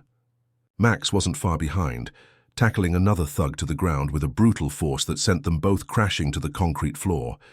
The air was filled with shouts, the sounds of scuffling, and the unmistakable noise of fists meeting flesh. Rachel took a breath and moved again, her eyes scanning for any advantage. She knew the odds were stacked against them, but she wasn't about to let the bikers get the upper hand. A loud crack echoed through the hallway. Ryan's voice shouted something she couldn't make out, and then the gunfire erupted. It was a terrifying sound, and it was too close. "Jake!" she yelled, her heart racing. She had to find him. But as she rounded the corner of the hallway, she saw him.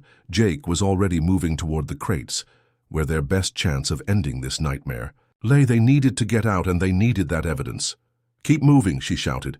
"We need to get to the exit." Ryan, already pulling back, was taking cover as the remaining bikers regrouped, their eyes wild with rage. Rachel's gaze flicked back to Max and Diesel, who were still in the thick of it, their fur slick with sweat and grime. Diesel had bitten, down on a biker's leg, refusing to let go while Max was charging another, teeth bared. The bikers were losing ground, but they weren't finished yet. Rachel could hear one of them barking orders over the noise, clearly trying to rally his crew. But then there was a sound, a low, terrifying growl that seemed to come from everywhere at once. Diesel. Rachel didn't have time to think. She just reacted. "Go, Diesel," she commanded, her voice a mix of authority and urgency. The massive dog released his grip, turning to face the next threat, his body tense and poised for the kill. Max followed suit, locking eyes with his partner before taking off too. Together, the two dogs were a well-oiled machine of destruction. Max's jaws locked onto the wrist of the next biker, causing him to drop his gun and shout in pain. Diesel was already on the next man, his teeth sinking into his arm as he threw the biker against the wall. Rachel couldn't help but admire their teamwork. In this moment, Max and Diesel were beyond loyal companions. They were her shield, her warriors in this fight for survival. She snapped back to reality as one of the bikers advanced toward her, his gun raised. Without thinking, she fired. The shot struck the man's arm, sending him stumbling back. His eyes widened in pain, and before he could recover, Ryan appeared from the shadows, taking him down with a swift takedown. "Get to the crates!" Ryan shouted, his voice rough but filled with urgency. Rachel and Jake didn't hesitate. They ran toward the stacks of crates, finding the evidence they needed, the smuggled goods, the rare artifacts, the black market treasures that had brought them here. It was a trail that led all the way to the top, a network that stretched beyond the bikers, one that could be the key to taking down a massive criminal syndicate. But as Rachel grabbed a nearby crate, the sound of sirens wailed in the distance. The cavalry was coming. It was time to go. "Move," she ordered, and they all ran. The dogs were already a few steps ahead, leading the way out as they sprinted through the dimly lit building. The air felt thick, suffocating, as the sound of their footfalls echoed off the cold walls. They had the evidence. Now they had to get out alive. As they reached the exit, Rachel could feel the weight of the moment pressing down on her. The bikers weren't finished. They would come for them again. But this time, they weren't just running away. They had what they needed to bring the fight to the syndicate, to expose the operation for good. Max and Diesel barked as they broke through the doors, the cold night air hitting their faces. Rachel's heart hammered in her chest, but she was alive. And that was enough for now. The fight wasn't over, but they had won this battle. Hit subscribe and leave a comment with where you're watching from. This story might just spark a new beginning. What's one thing that always pushes you forward even when things get tough?